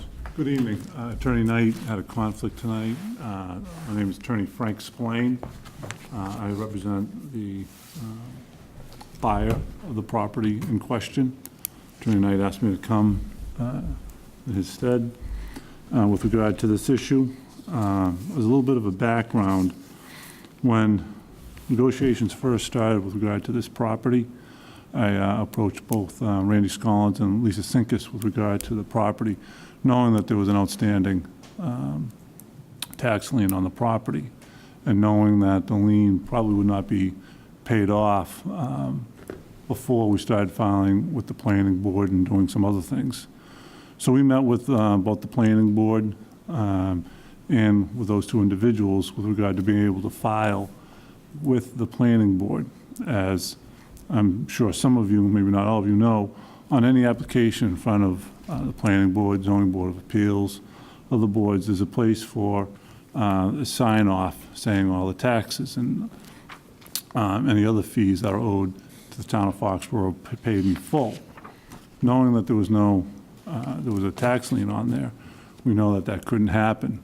It's not a requirement for the planning board to look at an application, but it's one of the checklist items that they want done. So we met with everyone, and everyone was in agreement that eventually that lien would be paid off, the taxes would be paid off when the purchase occurred, and we could file with the planning board, even though that portion of the property hadn't paid all its taxes. But the planning board wouldn't make any final decision unless those taxes were paid in full. Subsequently, when we got a title back, we found that there were a number of easements and conveyance of easements and utilities to the town and other utilities that needed to be removed. The prior owner had gone in front of the planning board back in 2006, I believe, and got a 3-lot subdivision approved. He recorded that and these documents at the Registry of Deeds. Now, he had been doing all that work on his own. If he had been working with my firm or any other firm that does a lot of this type of work, you would never record that until you were going to sell it to a prospective buyer. The reason for it is it's a 3-lot subdivision. Once you record it, the assessors now can assess it as 3 lots. If you don't record the plan or any of these documents, it's still 1 lot, being assessed as 1 lot. And one of the caveats on it is that a portion of one of those lots was his neighbor's property, which he never purchased. So he was paying taxes on 3 lots. One of the lots included property of his neighbors, which he never purchased. So getting back to where we are now, in order for clear title to be passed to my client, the buyer, we need all of these conveyances that were done previously under the old subdivision to be released. One of them is to the town of Foxborough, conveyance of easements and utilities. That's for, water line, sewer drains, things like that, that are, the town would eventually own by taking the road. In order to do that, we need that approval to have clear title in order for the funds to be released. What we're requesting is that the town, the Board of Selectmen, vote that, sign that, hold it in escrow, and once the closing occurs, my office will then bring a check up to the town, pass it to the town. If the town wants to wait until the funds are totally cleared to release, the conveyance release, that's fine, but we need the document approved prior to any kind of closing. Otherwise, there's no guarantee that anything will occur. So we're just asking that the Board of Selectmen vote it, sign it, hold it in escrow. And I also met with Mr. Keegan about that, holding all those things until we provide the real estate taxes that are owed from the closing proceeds. And this is quite common in this type of transaction. Again, the owner is not a developer. He's an individual that tried to do a development himself and then sell it that way. He found no buyers for it and got behind on it, eventually selling it to my client who's developing some land next door. So he's not a developer that has other properties, other entities out there doing this in this town or other towns that's behind on his taxes. He's just an individual that got behind on his taxes. Questions from the board? Yeah, I read the stuff that was submitted. How much taxes are owed and for how many years? I don't know if it's somewhere around 50. Well, 55,000 on 3 parcels going back to, I think, I don't know, I wanted to say 2012. Okay. So, from my perspective, and we talked about emotion aside, because we've got a lot of residents that pay taxes, take all the emotion out, and I'm sure this person's a very nice person, and I looked on his property, just from what I could find on town. So over the last 2 years, 17 and 18, the property values increased about 40,000, 16%. And I know we're charging them 16% interest, which is at $15 a thousand based on the value. It's probably between about $750 a year in interest. So that piece of property appreciated 40-something thousand in the last couple of years. No, if I may? Yep. That's the assessed value. Which, correct. It didn't, I don't know the numbers. I can guarantee you the assessed value is much, much higher than the market value. Exactly. Because you've got to remember. I agree, yeah. That there are 3 lots there. One of the lots is land he doesn't own. Okay. So the subdivision My point is, so all these worthless. years, you don't pay the taxes. The property's gone up in value. Okay, the penalties of 16% on the tax bill is small compared to what it's been up. What I'm concerned about is, and I said it last time, pay the taxes, then we'll sign the thing. What if we release this and come closing, the developer walks, we're in the same position, right? But you're not gonna, somebody doesn't buy it, the taxes are still not paid. you're not going to release it. Correct. So we're in the same position that we in, continued of having no tax on that property. So we're not gaining anything. My point is, what do you tell everyone else that is paying their taxes religiously, that you can go for 6 or 7 years, we'll put a 16% interest rate on it. Some people are getting 20% on return. I don't want precedents. I don't want to be listening to heartfelt stories of why they couldn't pay their taxes from all the other residents that do pay the taxes. Is there a way to pay the taxes? And we got a straw poll last time, I think. I don't think there's anyone on this board that would hold back the easements, they make no sense. But take an equity line out, or have the developer pay off the taxes with an agreement that once the taxes are paid, then they move forward. If not, then he puts a lien on the property. Why put the town in position to give up something for the simple reasons, because we're being nice? We have a responsibility to all of the residents to have everyone pay their taxes, right? So, is there another way to do this? Is there another way to pay off the taxes before this goes forward? Not that I know of, no. I mean, there are many examples I can give you like this. First of all, there's the high interest rate. I think any of us would love to get that interest rate on our return on investment. Second of all, I question your return on his investment, because again, he has only one lot there. He doesn't have, he From doesn't the have- address that was given, 96 East Belcher, right? That's the correct, address? yeah. In 2016, it was assessed at 271,000. 2018 is 314,000. It's 43,000 in a couple of years. That's the assessed value. That's not the market value. So you're saying the market value went down? I don't think has increased as much as you are thinking it has. But putting that aside, I've worked with Lisa on probably 3 or 4 properties similar to this. None of them have this conveyance. Now, you can remember, Mr. McGovern put that on voluntary for the town's benefit. You guys didn't have to vote to accept it or anything. It's what happens, and I know you know this, Jim, whenever there's... Because of the subdivision. Yeah. Right. He should never have put it on. He should never have put it on until he had a true buyer. But he was doing all this on his own. He just put it on because it was one of those things that had to be done, check the box, put it on there. He never got a buyer. So we're trying to remove this to get a clear title. Had he never put it on. I'm sorry? If he, excuse me, if he never put it on, you'd never be in front of us tonight. Exactly. And this is not new. 23 years ago when I bought my house, the guy right in Foxborough hadn't made a tax payment or mortgage payment in 2+ years.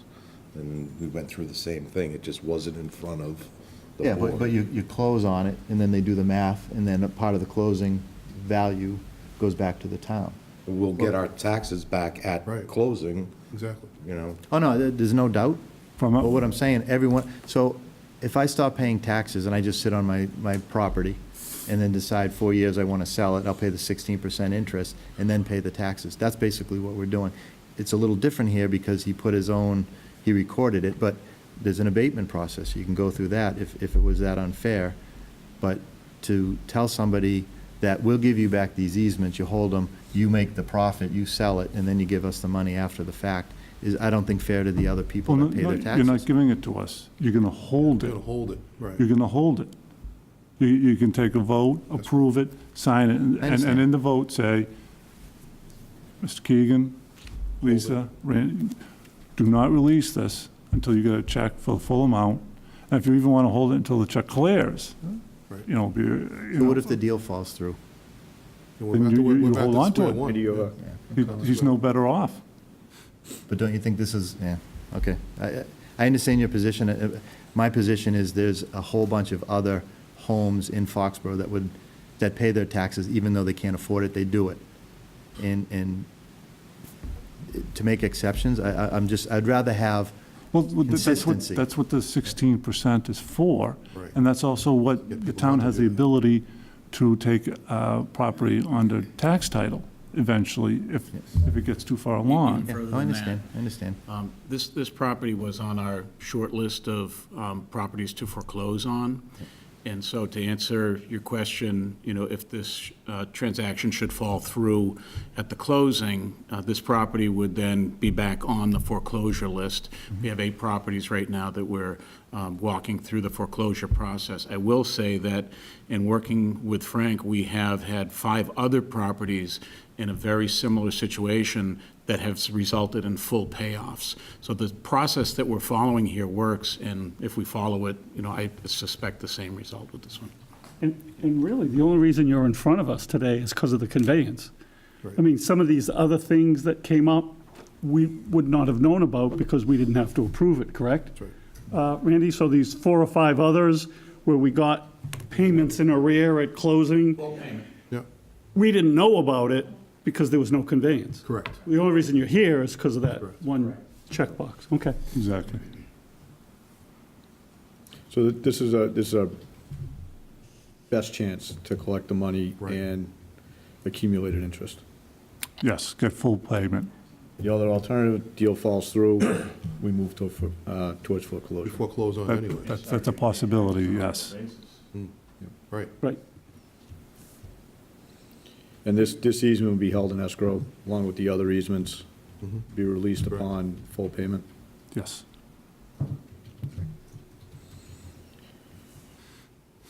Okay. Mr. Chairman, the last meeting, you also raised concerns, and you said something about a note or something, if they could Yeah. guarantee. Yeah, they, What? nobody was gonna bite at that. Yeah. Okay. They can't afford No to do bank that. would do that. The present owner explored. doesn't have It was the definitely wherewithal to do explored. that. Just for curiosity's sake, the foreclosure process, what's like this property on that list? Is it how many years they haven't paid, or is it the amount? Combination of the two. Okay. So 2 years, 50,000, and then it goes, or? Once you're approaching the $50,000 to $100,000 range, you're a high candidate for that. Okay.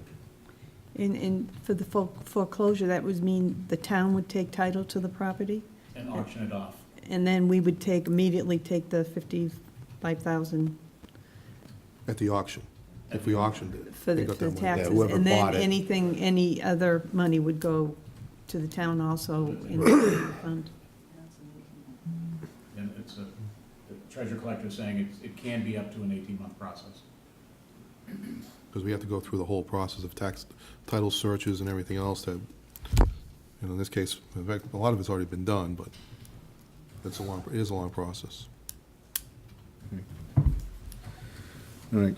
So the action before the board is to whether or not you can feel comfortable signing off, knowing full well, and I think one thing that I think that's been heard and understood here is that the board can certainly put as a condition of their vote that the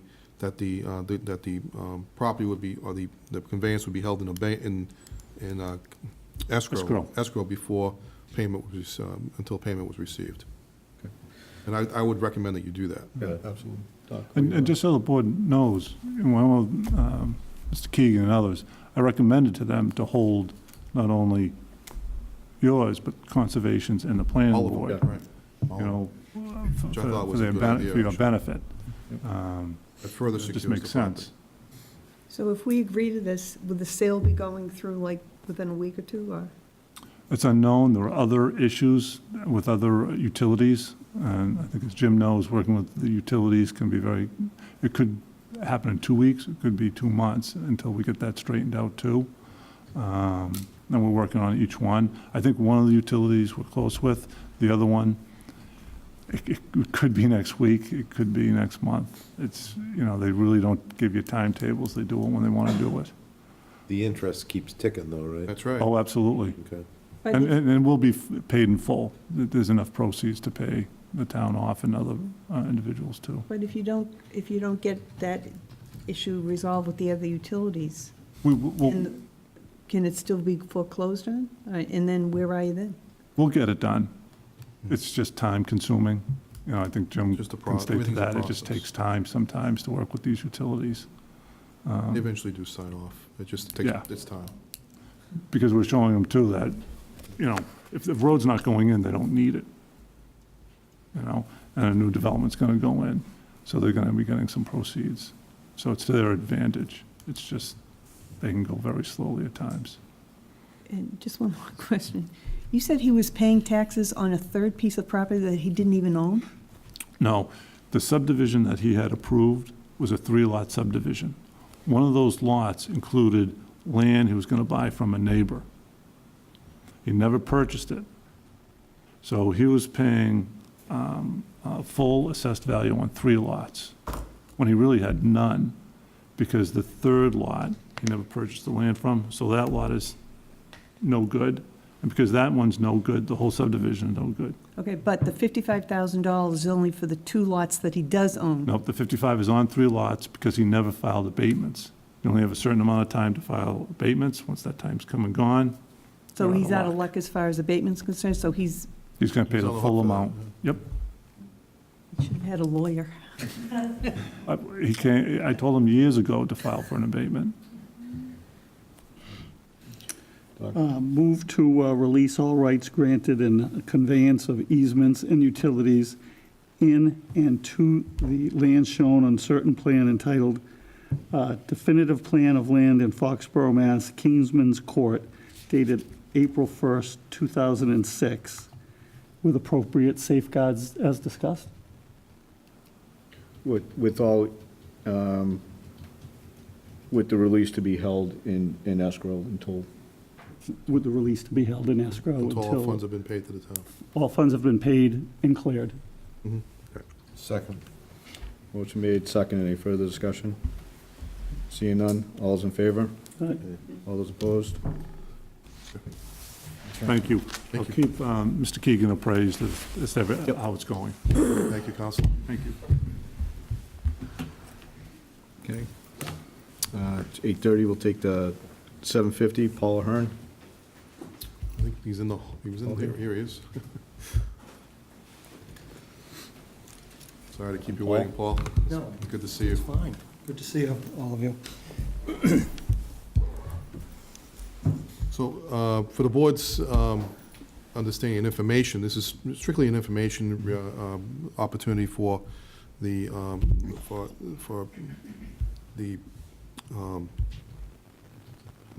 I just drew a complete blank. The Snyder Companies, was the Foxborough Companies at one time, has been working on an environmental mitigation issue for quite some time, and they've reached a new point in that process. And I think I thought it was important for Paul to just advise the board how far they've come in this process.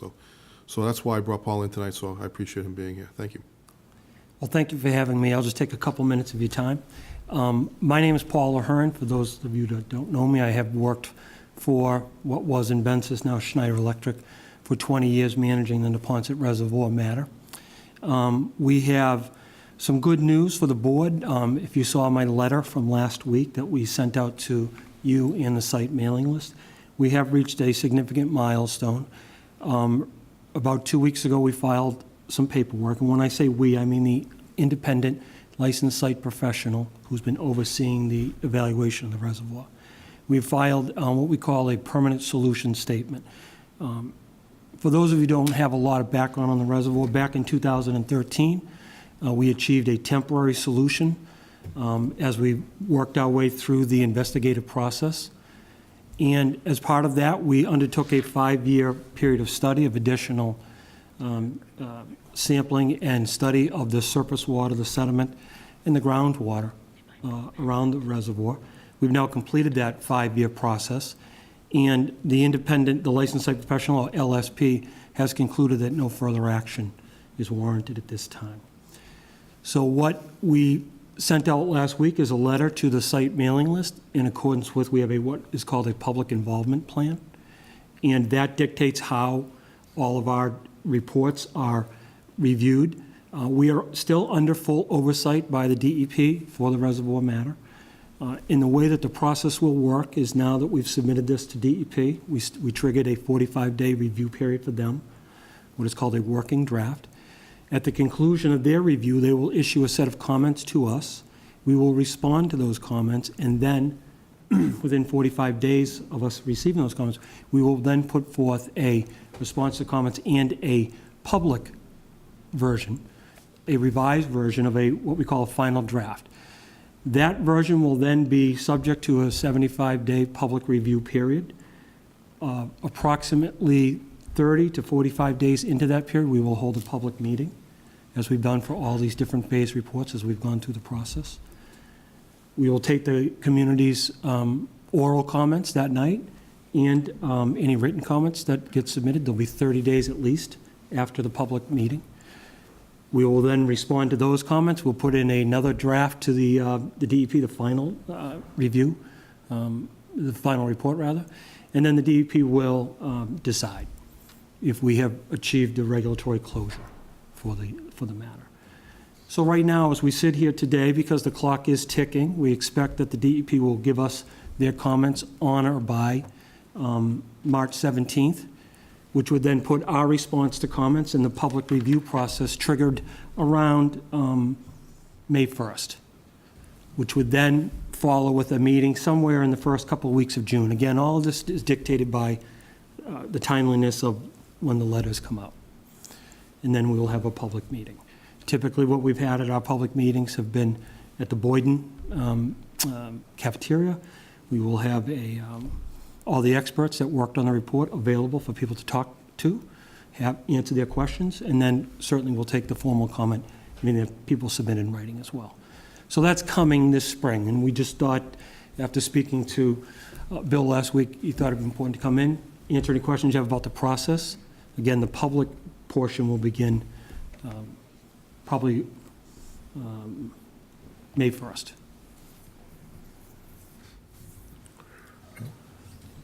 Any questions from the board? No, it's good news. Well, no questions, more of a comment. You guys may or may not know I'm the board representative to the NRRC. You know you go for the annual sale on the Neponset. Yeah. And walk around the Lane property. I think it would be wise if we had representatives from the NRRC to come to our next board meeting and just update the board, who is more knowledgeable than I am, of what's going on also from their point of view.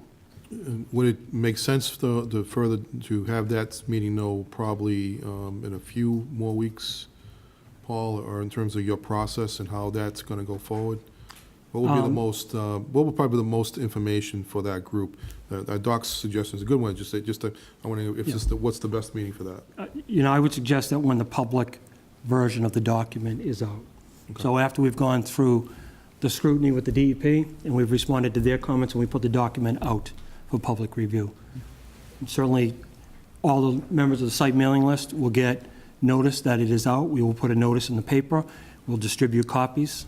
We maintain a repository at the Boyden Library, but all these documents are now also available online with the DEP. They have a case file you can go and get.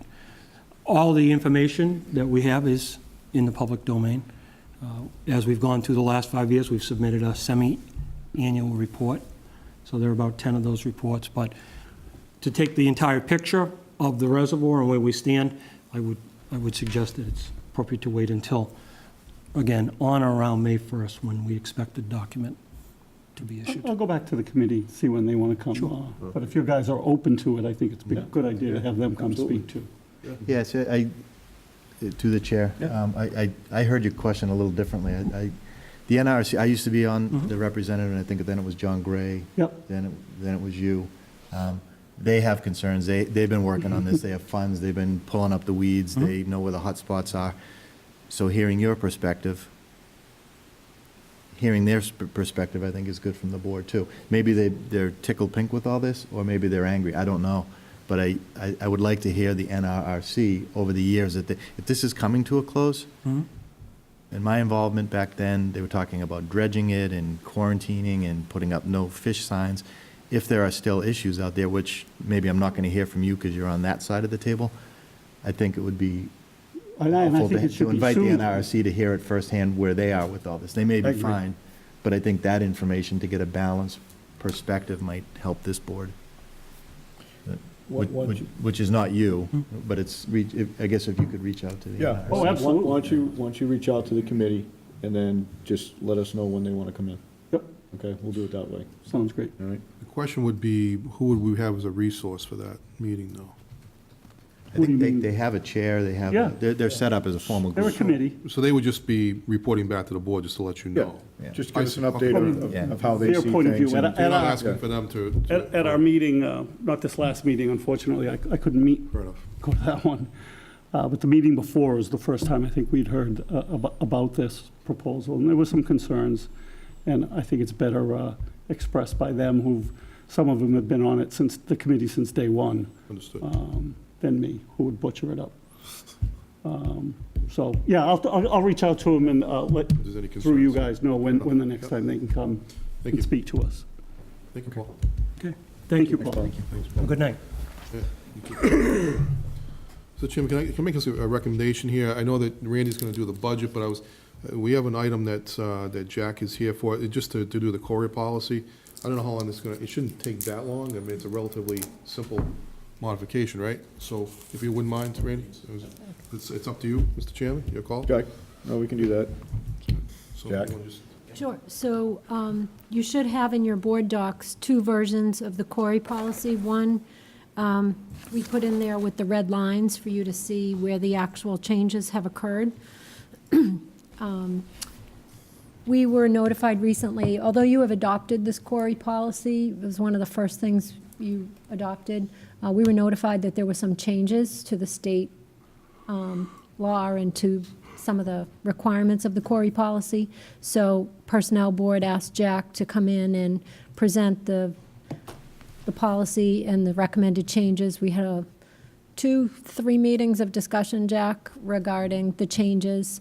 This is one of those policies, the very first one we bargained in with the library and the DPW and all of those folks. So this would be a revision to a policy that's been widely accepted and that we currently use for every single hire, every single volunteer. We did all of the contractors that worked on this department, especially for, folks who are going to have access to vulnerable populations, so COA, recreation, library, those volunteers are always done. But we do it as a normal piece of our conditional offer of employment, pre-employment screening. And we're in a cycle of every 3 years with employees, but for the recreation folks, we do it every year just because of the close access with children. So Jack has the changes. He can walk you through and direct your attention to what looks different. I may run you through them rather than walk you through them, but if you want me to slow down or revisit anything we talk about, I'm happy to do that. Just by way of brief background, you may recall that the state legislature substantially modified and updated Corey in 2012. Subsequent to that, the town, through your personnel board and Mary Beth, did a revised Corey policy in, I want to say, March of 2015. Subsequent to that, the state issued revised regulations on Corey, which is the occasion for revisiting your Corey policy. Well, there's also another occasion, and that is your insurer, is it Maya. Maya? Provides credits to towns who are proactive with revisions to policies in response to changes at the regulatory level. So not only are you being responsive to those changes, but you're also earning a credit on your insurance by doing this. So it's sort of a good thing to do for a couple different reasons. So the changes that are suggested for inclusion in this revision relate to changes in the regulations. One of the things the regulations did was to expand the entities that would be subject to a Corey check by a community to include contractors and vendors, not just employees. So that language has been added so that you can be assured that individuals who are entering town property and may come in contact with potentially vulnerable populations are Corey checked before they do that, even if they're not an employee. Another change that was made was to require that you use a new Corey acknowledgement form. The Corey acknowledgement form is promulgated by CGIS, which is the group that oversees Corey for the state.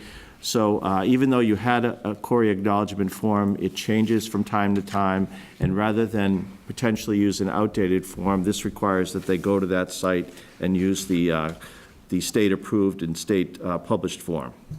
It also talks about how often you can require or need the acknowledgement form when you do rechecks, and that language tracks the language of the regulations.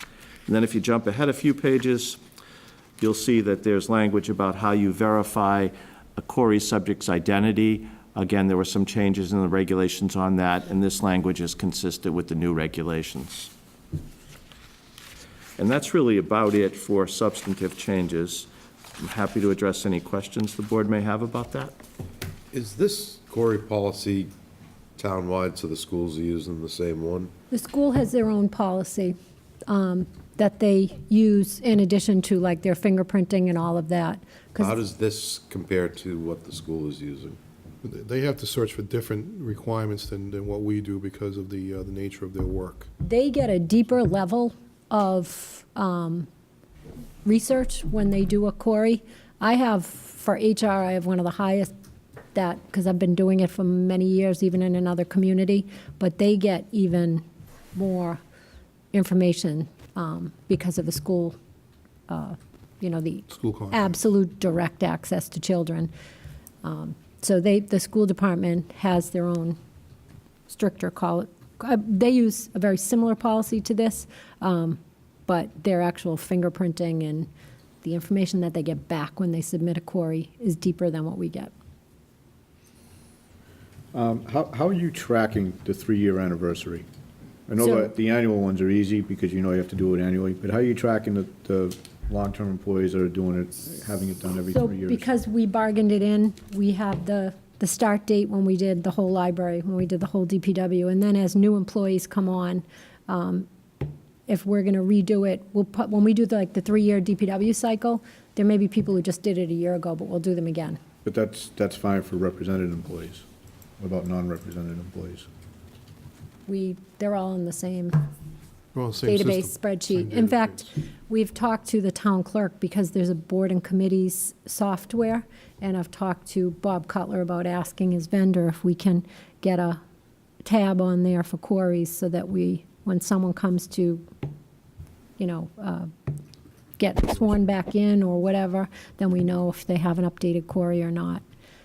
Especially with the boards and committees that have access, like COA, Recreation, that have access to the vulnerable populations. Those are considered children, handicapped, and elderly. Those are annual. They're all 3 years. Those- I personally do the recreation every year. But in the new policy, the employees that have access to vulnerable population is done annually. Right, if you adopt this policy. Oh, if we adopt it. Okay. Okay. Any other questions? I have a question. How long, the query information, how long is that, how viable is that? For how many years is that query information viable? The only reason I'm asking you this is, I thought a few years ago in the legislature where they were going to reduce the time that query information was viable from 10 years to 5 years. And the only reason I know that is because I sent a letter against that. So is query information only good for 10 years, and then after that it's wiped out? And it's not on your record? I honestly don't know the answer to that because I deal with Corey from the perspective of somebody seeking the records, not from the perspective of somebody who has a record. But I can certainly get that Ginny, answer for you. I can respond to that because I run them Good, thanks. once a week. I do a batch of queries. I get all the way back to like 1989 on people. I mean, I have like dumb things they did in high school, and I see a very mature adult with children in front of me. So they go way back.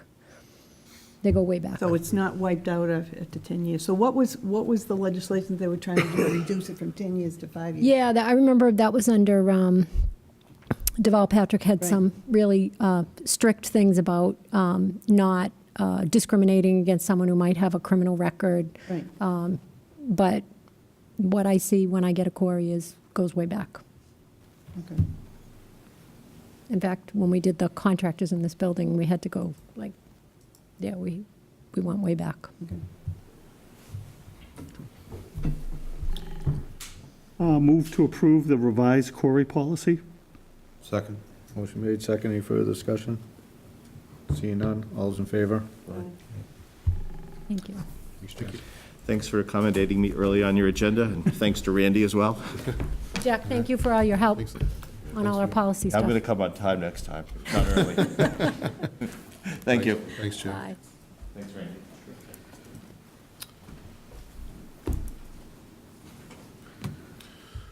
Oh, I just had a question. Mary Beth, you said there was a list of warrant articles? Is it on our? Is this on board docs? I didn't. Oh, you didn't put it on? Bill asked me to email it to him. Oh. Okay, so we don't, I mean, I didn't miss it, it's not. No, I did not. Oh, I'm sorry, I thought it was on board doc. So will it? I was out all day in So Boston. will we be getting that list? I can put it on, tomorrow. Yeah, we can put it on tomorrow. We weren't going to talk about them tonight anyway, we just wanted you to see them. Can you, Take that copy and make copies? Yeah, we can. Want me to do that? can you email it to us rather than putting it on board docs? Yeah, sure. Yeah, why don't we just forward that email? Yeah. Okay, thank you. Sorry. Thanks. No, go ahead. We're gonna wait, you're gonna wait for No, Chris? you said to start without him. All right. And just get on their board docs. It's on board docs. Does everybody have it? Copy, I do have it.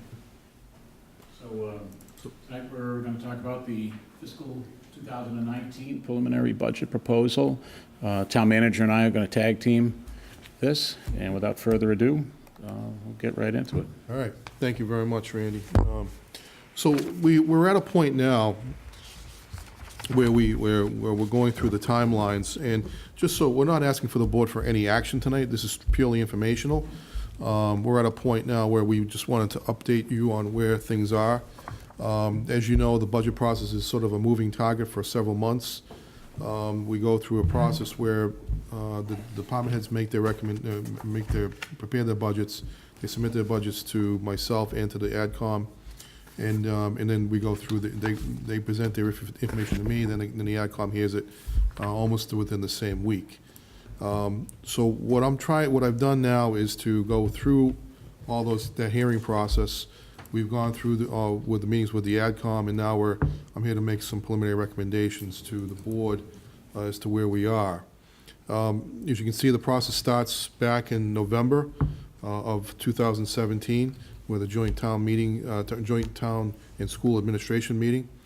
It then goes forward to where we are today, which is the preliminary balanced budget review with the Selectmen, and then ultimately culminating in an action before the town meeting at the annual town meeting in May of this year. So that is the timeline. We're the things that still need to be done at this point are the CIP requests that will be reviewed and distributed to the CIP committee on February 26th. The Capital Improvement Committee will then review the requests on March 10th. The Advisory Committee will review the CIP requests. Comprehensive balanced budget document prepared and distributed at the end of March. The Selectmen's final recommendations will be due in April of April 3rd. And Advisory Committee final recommendations will be on April 4th. All culminating in the action before town meeting in May. I do believe this is probably one of the earliest times we've been in front of the board on this. There may have been previous times to Usually since the we're right time. in February, so Pretty we're close, on time. Pretty close, okay, so we're right there. So the budget message is that the budget proposal maintains the same level of municipal and educational services to residents, businesses, and students in Foxborough, and adjusts to the shifting public safety, public works, educational, assessing, and information technology-related needs. This budget continues to work with current level of municipal funding in the town's long-range financial plan. The approach is consistent with the town's historical financial approach of staying within the levy limit. And this budget proposal preserves current programs such as free universal full-day kindergarten, public safety, both police and fire, organizational restructuring, the town's continued participation in the regional MFN sewer partnership, the town's third water treatment facility, and take steps to move the town's strategic and academic initiatives forward. I'll also mention too that we take some initial steps towards the new regional dispatch in this budget as well. The budget addresses new and increasing needs of fire EMS through the Safer Grant commitment, addressing the expanding commercial residential footprint. Police and that's due in part to the expanding commercial and residential footprint. The Police and Student Resource Officer Partnership with the Charter School, which is a new initiative which will effectively lead us to a second school resource officer that will work with both the charter school as well as the school system. Obviously, this is a growing concern amongst municipalities across the country in terms of school safety, and so this is something that the charter school has agreed to work with us to help fund it. So this is actually a new direction which we're very pleased to bring forward. The DPW Water Treatment Plant Manager, which will then be in effect coming up this year, because the plant will start, the process will be starting because we're looking towards construction of that plant. And highway laborer education, and additional highway laborer education, increasing the needs of special education English learning language learners. The proposed budget continues to address the increased cost of new technology, tools, and solutions critical to the efficient municipal services in education in today's society. So Randy? Randy will deal with the actual details. So the fiscal 19 budget proposal, the request is $76,226,000. It's an increase of over $2.6 million from fiscal 18, or 3.57%. And the net increase breaks down as follows across the four major areas. Across the municipal departments, $824,000 increase, or 4.99%. School department, $901,000 increase, or 2.64%. Water and sewer enterprises combined, $296,000 increase, or just about 4.5%. And then fixed costs, which is your insurances and debt service and other assessments, $608,000 increase, or 3.71%. And we'll break that down. Just wanted to give a high-level view of where revenue assumptions have changed since the original request came in back in February 20th. So here we are on December 20th, so here we are 2 months later. And there's really only a couple of things that have moved on the revenue side. The first is on state aid. We received the governor's proposed budget, which is the first step in a 7-step process. That budget actually reflected a net increase to the town of about $124,000. Interestingly enough, $210,000 of that net increase actually came from a reduction assumed at this point in time in charter school assessment. Which is interesting, given that the historically high assessment that was the finalized state assessment for the current year, and then it was offset by $85,000 in reductions across all of the other categories in state aid, including Chapter 70. But a net $124,000 improvement. That's the one to watch on the revenue side, because if there are going to be swings in state aid, it's going to be related to the charter school. The other numbers pretty much stay lockstep. That's Chapter 70 and the lottery aid. Those are the two biggest items, and they pretty much stay pretty static. The legislature locks in on those early in the process, and they tend not to move, so they can give us some predictability with the revenue. So again, the charter school item is the only one that's likely going to change. So it's a little interesting that it actually was down a net $210,000. It could go, same number, either way, depending upon how enrollments come in and their calculations on their assessed costs. Other available funds, we had a $94,000 improvement based on the budget item requests, particularly the fixed costs like health insurance and pension, and other allocated overhead to the enterprise accounts and recreation revolving. So based on actual budgeted requested numbers, the allocated overhead assessment to water and sewer enterprise and recreation revolving is up $94,000. I will say we're at a historic landmark in the town's history where there is no free cash assumed to support the operating budget for fiscal 19. So it's just purely supported by ambulance receipts and the enterprise overhead and recreation revolving overhead allocation. So that's a reflection of where we stand, today with the economy, because our local receipts funding is on a nice trajectory, and we'll see how long that lasts. And we can talk about recommendations for where those funds could otherwise go in this year's annual process. And then on the fixed cost side, we had three things move. One is we finally got our actual 2019 pension assessment from Norfolk County Retirement. That was a $24,000 improvement. We also reduced the health insurance assumption by just under $45,000. It's associated with 3 requested positions that are not in this proposal. And then we received the latest estimate from Southeastern Regional on their school assessment. It was an increase of $29,000. So a net $40,000 favorability on fixed costs. And then on the actual operating budgets themselves, the voted school committee budget didn't change, but the municipal budgets, based on the town manager's recommendation, was reduced, those requests reduced by about $250,000. So net-net, the operating budget is balanced with $433,000 at this stage and available for other purposes. We still have the capital process to go through, so my suggestion is keep our powder dry until we go through that process and see if there is a need for that in the capital process. There may not be, there may be. And if not, I think our consensus is that to build reserves, maybe particular capital stabilization for the upcoming borough school bonding that will likely be happening over the next year and a half. Probably might be the best return on that investment, assuming that holds up. Particularly where interest rates are starting to rise, where it makes better sense for us to put more cash towards that project and borrow less. But our goal is to still borrow for that project within the levy. That's our present goal. That's the goal, and that's it'll be important to maintain our full recurring revenue stream here. To be able to do that, eroding that revenue stream would make it much more difficult to be able to pull something like that off.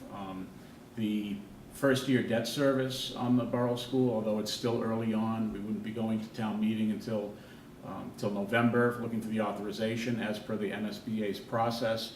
And then there'd still be 6 to 9 months after that for the bid spec documents to be completed and bids received. A little bit different than we did the town hall. The MSBA has a different process. Authorize first, finalize the number second. But based on the current estimates of the project, approximately $35 million, roughly half of that being on the town, and with the reserves that we already have in capital stabilization and proposed ones for this year, annual debt service starting out for the borough school would probably be somewhere just north of $1 million, between 1.1 million. All things being equal, bids could change that. The actual interest rate, if things change dramatically, could change that. And that's about the equivalent of the 2.5% increase on the levy. So if our goal is to achieve that, is to pay for that debt service on that school within the levy without having to ask for a debt exclusion. So achieving the equivalent of a levy limit reduction of 2.5% by actually doing that within the levy. That's the goal. And just to put it right out there, there's a warrant article for the annual town meeting suggesting to put $1 million into capital stabilization as well on top of this, given that we did not need to use any capital for free cash for this budget. Just a further clarification of that, Randy, was that last year we put about $560,000 into capital reserve for that? 532 added to the roughly 500 that we had, so that we're building a nice balance. So we've effectively doubled that from last year. So, and then with the possibility of even adding to that, if in fact we don't have a further need for some of the capital on the capital side, we may be able to add to that or look at some other options if the board so desires. So what's driving the incremental costs? So I pulled out all of the big items. Some of them may not seem big, but when you add them all up, they comprise all of the incremental cost increases across all of the budgets. So on the municipal side, there is approximately $1 million in incremental costs, less about $180,000 in other reductions. So net requested increase of $824,000. And this is the list of those increases. Human Services increased the HR specialist hours from 15 to 24 hours, so 9-hour increase, approximately 15,000. On the assessing side, we have the triennial revaluation that we have to fund, and we have to bring in outside consultant to go through this process once every 3 years, and we only fund it in years 2 and 3, so we can fund the contracts, and it's a number. This is about half the number of what it costs to get that work done, so it comes in for year 2 and year 3, and then it goes away in year 1. So that's why it's an increase, but it always comes in. The good news is that with the Municipal Modernization Act, this will be our last triennial revaluation. The state has now pushed these out to every 5 years. So this will be our last 3-year revaluation, so this will happen in 2020. And then the next one would be in 2025. So we'd basically get a reprieve of 3 years once we're completed with this cycle. Central Information Technology, we have allocated cost increases coming our way of just under $38,000. On the treasurer collector side, about $16,000 in increases. First piece is increased ambulance receipts and related collection costs, $7,500. 100% of that is funding offset from ambulance receipts. The good news is that ambulance receipts are rising, but we do have to pay collection company to collect it all for us, and so with rising receipts, our costs will go up. So we've estimated about $7,500 for that to round us out to $1.5 million in anticipated ambulance receipts revenue. Increased assistant treasurer collector hours from 35 to 40. But $8,700. The department could really use that. We haven't pushed for any of the staff in the front office to move the 40 hours, but this is a critical item where we have 2 people supervised, and then we also need this individual to be able to have some time to truly be an assistant treasurer collector, whereas right now there's really no time to study all of the things that position does. On the conservation side, there's a request for $10,000 for lane property maintenance. And I think that may be a one-time request. I'm not sure exactly how that's going to play out. Not necessarily, only because there's still going to be maintenance associated with that property going forward.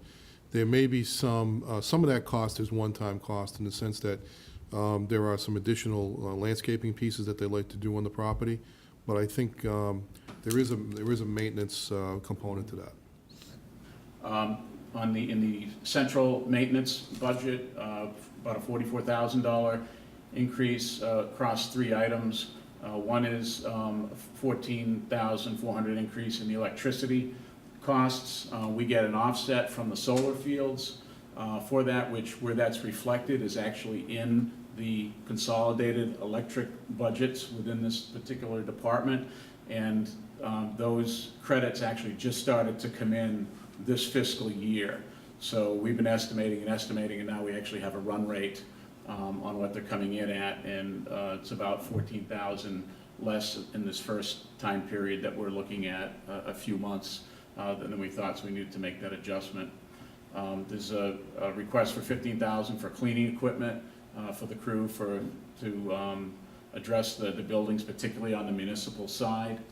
And then the public safety building needs its HVAC controls replaced. It costs about $15,000. On the police side, about a $262,000 increase, a little deceptive. As the town manager discussed, there's a request for a new student resource officer, which was brokered between the school administration, the police chief, and the charter school superintendent, who is willing to offer up some offsetting funds for that cost. Is both superintendents have identified some unmet needs in terms of attention from student resource officer. You know, there's one currently, but they really need two, and they want to work better as a team between the two schools. The full year of the third lieutenant promotion. Animal control budget is actually consolidated into the police budget, so there is no animal control budget in fiscal 19, so that's all been absorbed under Chief Baker's budget, approximately $64,000.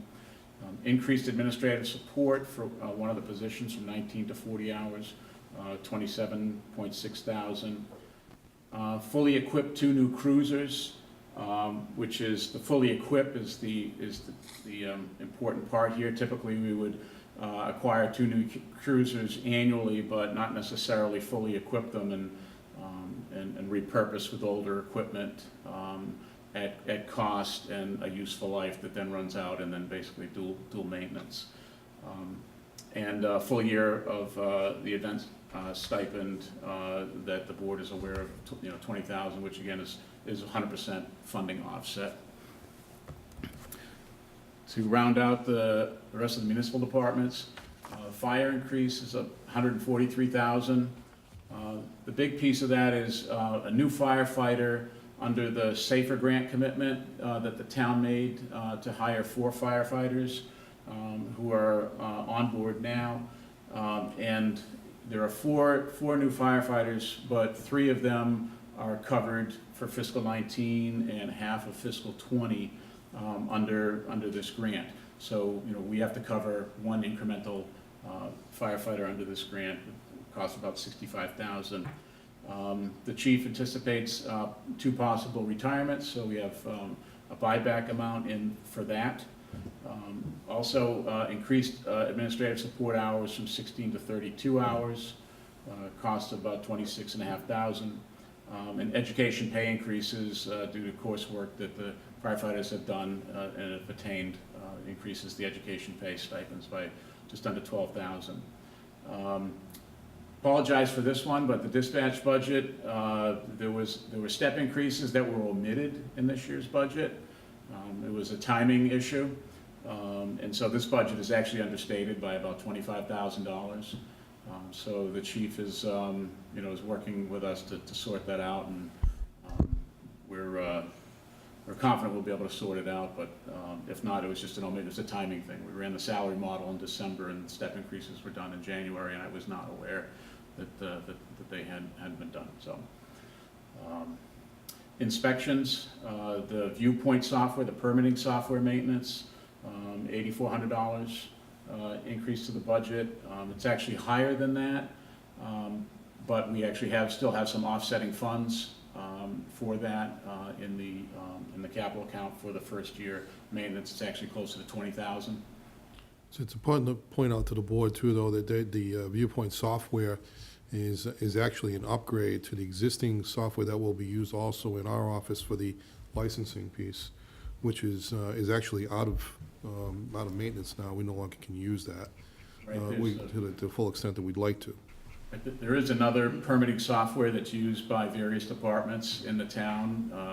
It's known as GeoTMS.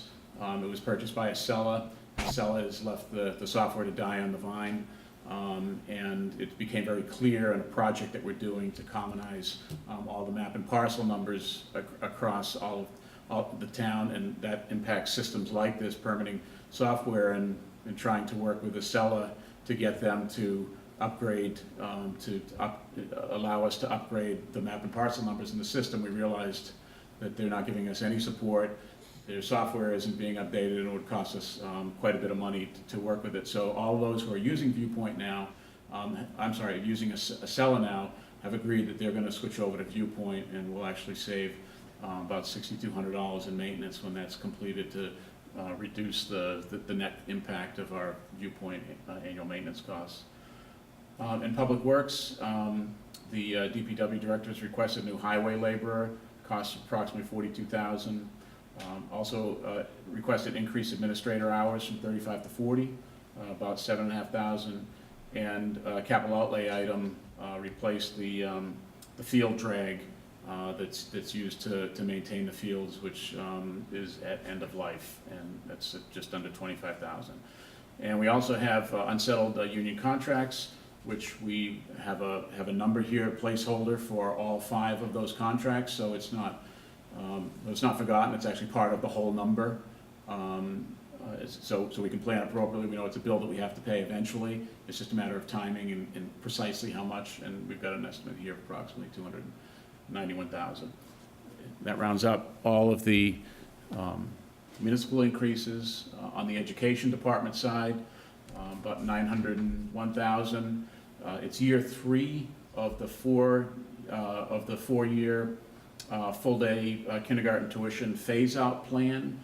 So it is having free kindergarten is a revenue reduction for the school department. So they've had to plan for that and phase it in, and it's an annual increase of the budget of about $95,000 each year for 4 years, and this is the 3rd year of 4.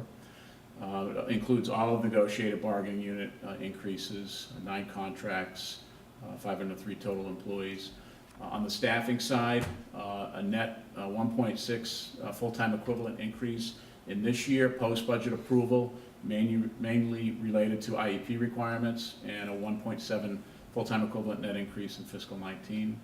And they also had to account for a reduction in various grant revenues for special ed, early childhood, and Title I grants. Anticipated loss of about $128,000 next year in grants. On the water and sewer side, about a $296,000 increase. A new chief water treatment plant manager will be needed for the pumping station road plant at a cost of about $71,000. The expense lines are up about $90,000, including pipes, chemicals, and building maintenance, the sewer plant buildings. And our sewer regional assessment increased by about $110,000. And then we also have an earmark for unsettled DPW union contract, the part that would go to water and sewer. And then the last piece is fixed costs. So our pension assessment is up $377,000. It's 9.4%. Health insurances, we assumed a 7% premium increase. That may change, maybe less, but it's an increase, assuming 7%, of about $239,000, but it's about $330,000 less than it would have been if the employee union groups did not accept a plan redesign. So we had negotiated savings that kicked in the end of this year and will carry through to next year. So that's I think the second time in several years that's been achieved. And just in case anybody's curious, a 1% change in the premium increase is worth about $57,000. So say it comes in at 5%, and we should know sometime middle of March, could be another $100,000+ in savings. I doubt it's going to go the other way. Mm-hmm. As we already discussed, Southeastern Regional assessment is up about $49,000. General and workers' comp insurances are anticipated to be up 2.5%, just under $20,000 combined. And our allocated sewer costs from sewer enterprise is up nominally just over $1,000. And our debt service is reducing by about $78,000 just because of amortization of the principal, and there's no new debt. I wanted to see it visually. I don't know what just happened here. This is water enterprise. This is the way the allocations of the budget looks across. Okay, I apologize for that slide. It was great when I had it. And so the next steps from here, as the town manager said, the CIP requests will be distributed and consolidated and summarized for the CIP committee by the end of this week. CIP committee meets on March 10th. I believe we're looking to have that meeting televised here in this meeting, so first time to create some transparency with that process. And then we look for the advisory committee to review that shortly thereafter. We'll continue to review expenses and any revenue changes. and we can discuss before this gets to the final votes for the Board of Selectmen, the Advisory Committee. We can have a further discussion about, you know, what everybody's thoughts are on what could be done with the current, you know, budget savings or whatever that amount turns out to be. And then May 14th is to approve budgets. Thank you, Randy. So I want to reemphasize the fact that all of the things that we've discussed, presented to you tonight, again, results in a balanced budget that's actually $433,000 to the good. And I don't think I can remember a time when that's been that high in terms of that balance. But the good news about that is that, and there were two pieces of good news that are really important here, is that one, we're not using any free cash to balance the budget. Two is that we're planning to use that and put it to good use towards trying to drive down the cost of the borough school planning, which I think is going to result in real savings to the taxpayers. And that was, I think, what the goal of the board has been right along, is to try and get in that direction. In terms of the health insurance, I've been assured that the number that we have in place at 7% will not go any higher than that. I'm hoping that we can actually get the number down below that number. I'm hoping to hear that number, have a discussion with Maya on that over the next few weeks, and where they are working on that right now to try and get our final number in place. Those numbers change, of course, based primarily on claims and where our claims are. One of the things that's a little bit confusing here for that process to be done is that we're off calendar in terms of our renewal. Our renewal occurs, most renewals occur July 1. The renewal here occurs September 1st. So that's been in place for a number of years, and it's maybe something we want to revisit with the IAC to see if in fact we can in fact change that so we can work more in line with what other communities are doing in terms of getting that renewal. Because adding those 2 extra months can actually change the number and drive the number up a little bit. So we're trying to see if we can get better information on that. So I appreciate all the work that Randy has put into this, and certainly the AdCom and all the department heads and divisions who put their numbers together for us. They heard the request is that we try and keep this budget in line, which we've done collectively and through their efforts. Even though we were balanced before I did my cutting, I think that the cuts do make sense, and things that, while they were reasonable requests, I still think that there are some things that can wait, and I think that the timing is such as would make sense to prolong those impacts to another time when it makes better sense to do that. So that's the information we have right now. It's strictly informational tonight. We're not asking for any board reactions. Strictly informational. Certainly happy to answer any questions that you may have, or if you want to consider and have another discussion at a future meeting, we're happy to do that. Okay. Questions from the board, sir? Just a general question. They sat on the November joint meeting with the school committee and the selectmen. Am I remembering correctly, was there based on the projections and the actuals for last year, about $1 million that we didn't anticipate that came in? Correct. Okay. Even a little bit more than that. Okay, so we budgeted and an extra $1 million came in, and you're saying we have 400,000? No, we have $1 million. We're not using $1 million in terms of free cash that we would. So that's where that money would fall out. Is that correct, Randy? Yep. Yeah. So it's not. There's no free cash recharge needed for this year's operating budget. So the recommendation at this point is to put that into capital stabilization and maybe even enhance that, along with some other additions to our core stabilization.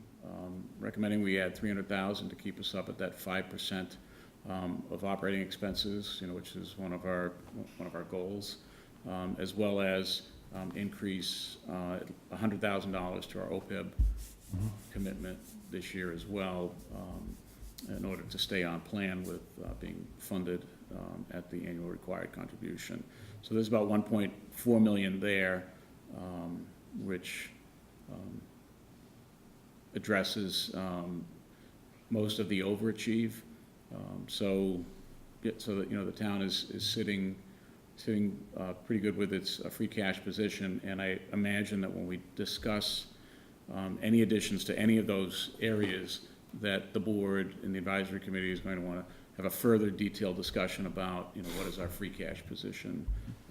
What is it currently, and where does it look like it's going over the next several years, in case the board or the advisory committee want to make different recommendations, for use of the funds that are there. Thank you. I just had a question. I saw in the newspaper that Senator Feeney had introduced some amendments to the Senate budget, at least 3 for the town of Foxborough, maybe 2. But one of them was $1.2 million for football field. Do you know anything about that? Do you want to speak to Yeah, that? so that was for what's in the CIP request. There was $1.2 million for the track and the bleachers and that stuff. So it's not going to come up at CIP? It will come up in CIP. I'm assuming, and you can all correct me, I'm assuming that's a wish. Yeah. That the legislature would fund that. I applaud Senator Feeney for trying. But I'm not banking on it. At this point. Okay. I mean, I've seen this process go forward on many occasions where they take the ideas in, they make their best effort to try and get it funded, but it doesn't always work out that way. So, try to address some of the unmet needs that we still have. So just a general question, going back to our early discussion on perception and reality. If there's a perception out there that Foxborough is paying, maybe it's a reality, but Foxborough is paying workers, school administration, higher than the surrounding communities, and we had a terrific year last year that a lot of communities did not enjoy. Is the money coming in and we're spending it? And granted, we're putting it in different areas, but I've never seen, I mean, we still get an increase of budget of 2.6 and 2-point-something million dollars. I'm still concerned about, the first line of that slide was Foxborough's still doing level service, but I'm seeing additional hours, I'm seeing additional services, I'm seeing free kindergartens. We did discuss enhanced service as well. Commitment to level services, but they're also enhancements. Okay, so level budget, which we've never done, level service, enhanced services.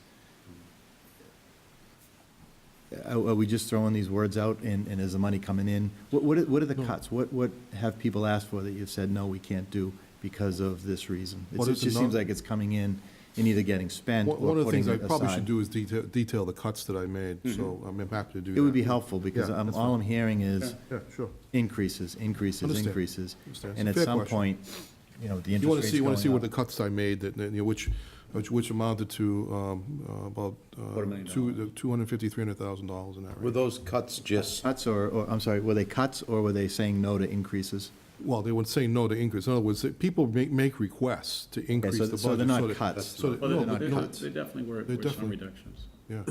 Reductions in existing budgets and existing, can you just name I looked through this, I don't see anything substantially going down. Copier lease in the administration budget. I mean, we bought our copiers now, so we don't need the over $5,000 in lease payments for that. But in context to a $70 million budget, copies are. It's nickels and dimes, Jim. It's all over the place. It's nickels and dimes. Yeah, so we're looking at, for instance, I'll give another example, is that we classed one of our own positions in the office and saved another, $15,000 in that area. We also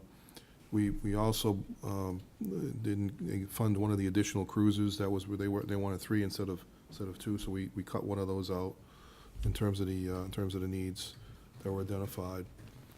3 other staff positions I don't want to just do it disservice by just doing it off the top of my head. I'd rather just provide. But I think it's appreciated when you hear the other side. When you're saying we gave them 3 cruises instead of 2, we gave them 2 instead of 4 or 5, those aren't cuts. Those are just not getting 3 cruises, but we're giving you 2 that are fully equipped, but we've never done that before. Right, so it's hard to see this without the other side, and I'm not looking for a detailed line by line, but just generally, it seems like the money's coming in, we're spending it, and then we're resting on its level service.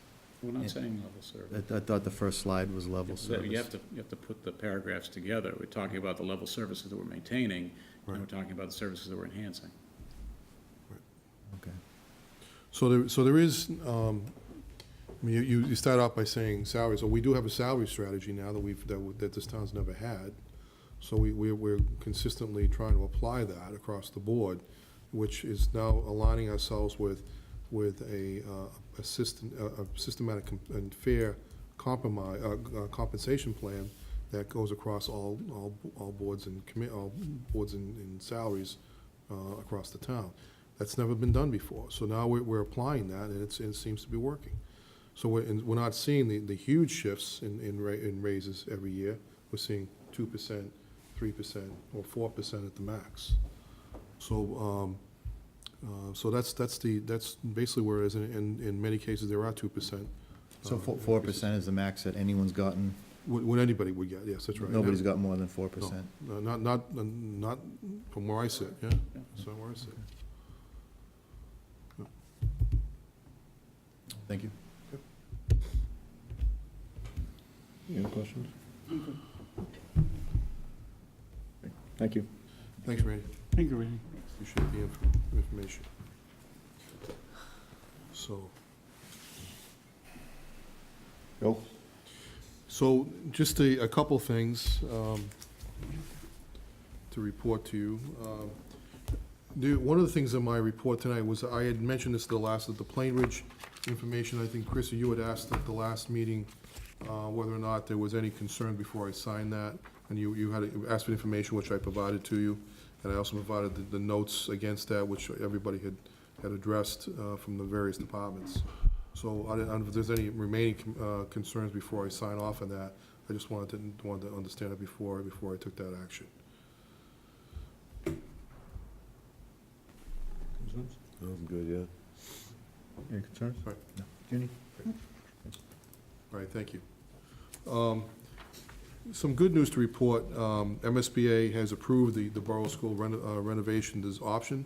They put out, one of the options they put out was the 3E option, which is, as Randy pointed out, it's about the $35 million, but $17.5 million cost to the town. We're pleased that that's a really important step in this process, because now we can move forward into the next phase. And so I think we're one of the first communities actually to get that done. So that was, congratulations to the building committee and the Bill Euchner and his folks to try and getting us into that position. I just received an annual update on the aggregation process, and we found out that nearly over 90% of the town's residents are actually participating in the program, which has significantly saved residents a lot of money, because right now the rates for electric for kilowatt hour rates per kilowatt hour are running around 13-14 cents per kilowatt hour, whereas our program's locked in around 9.2, and that's good until October of this year. So we're in a good position for that. We're going to be starting to look at whether or not we can lock in lower rates, and now's a good time to probably do that, because during the March and April period, that's when we start looking at the summer rates, which is actually tends to be a little bit lower, and so hopefully we can maybe get a good consideration of that. So I'll be talking to the company about that, whether when we can start looking at renewals for that. So that's good news to report on that front as well. You saw the year review, and obviously that was something that was we talked about earlier. Mary Beth mentioned the evaluations, which I found to be very, very helpful. I've had 6 people report to me directly. The average person had said to me they've never received a review in 17 to 22 years. I had met with someone today who'd been here 9 years and never received a review.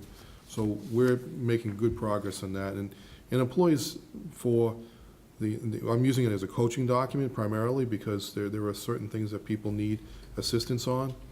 But now we're at a point now where we're starting to identify really good performance measures, but we're also seeing some things that need some help. And so we're pointing those things out to folks, and actually find that to be really helpful to them, and very appreciative of that as well. The new language for the CIP, I actually provided that to all of you to take a look at.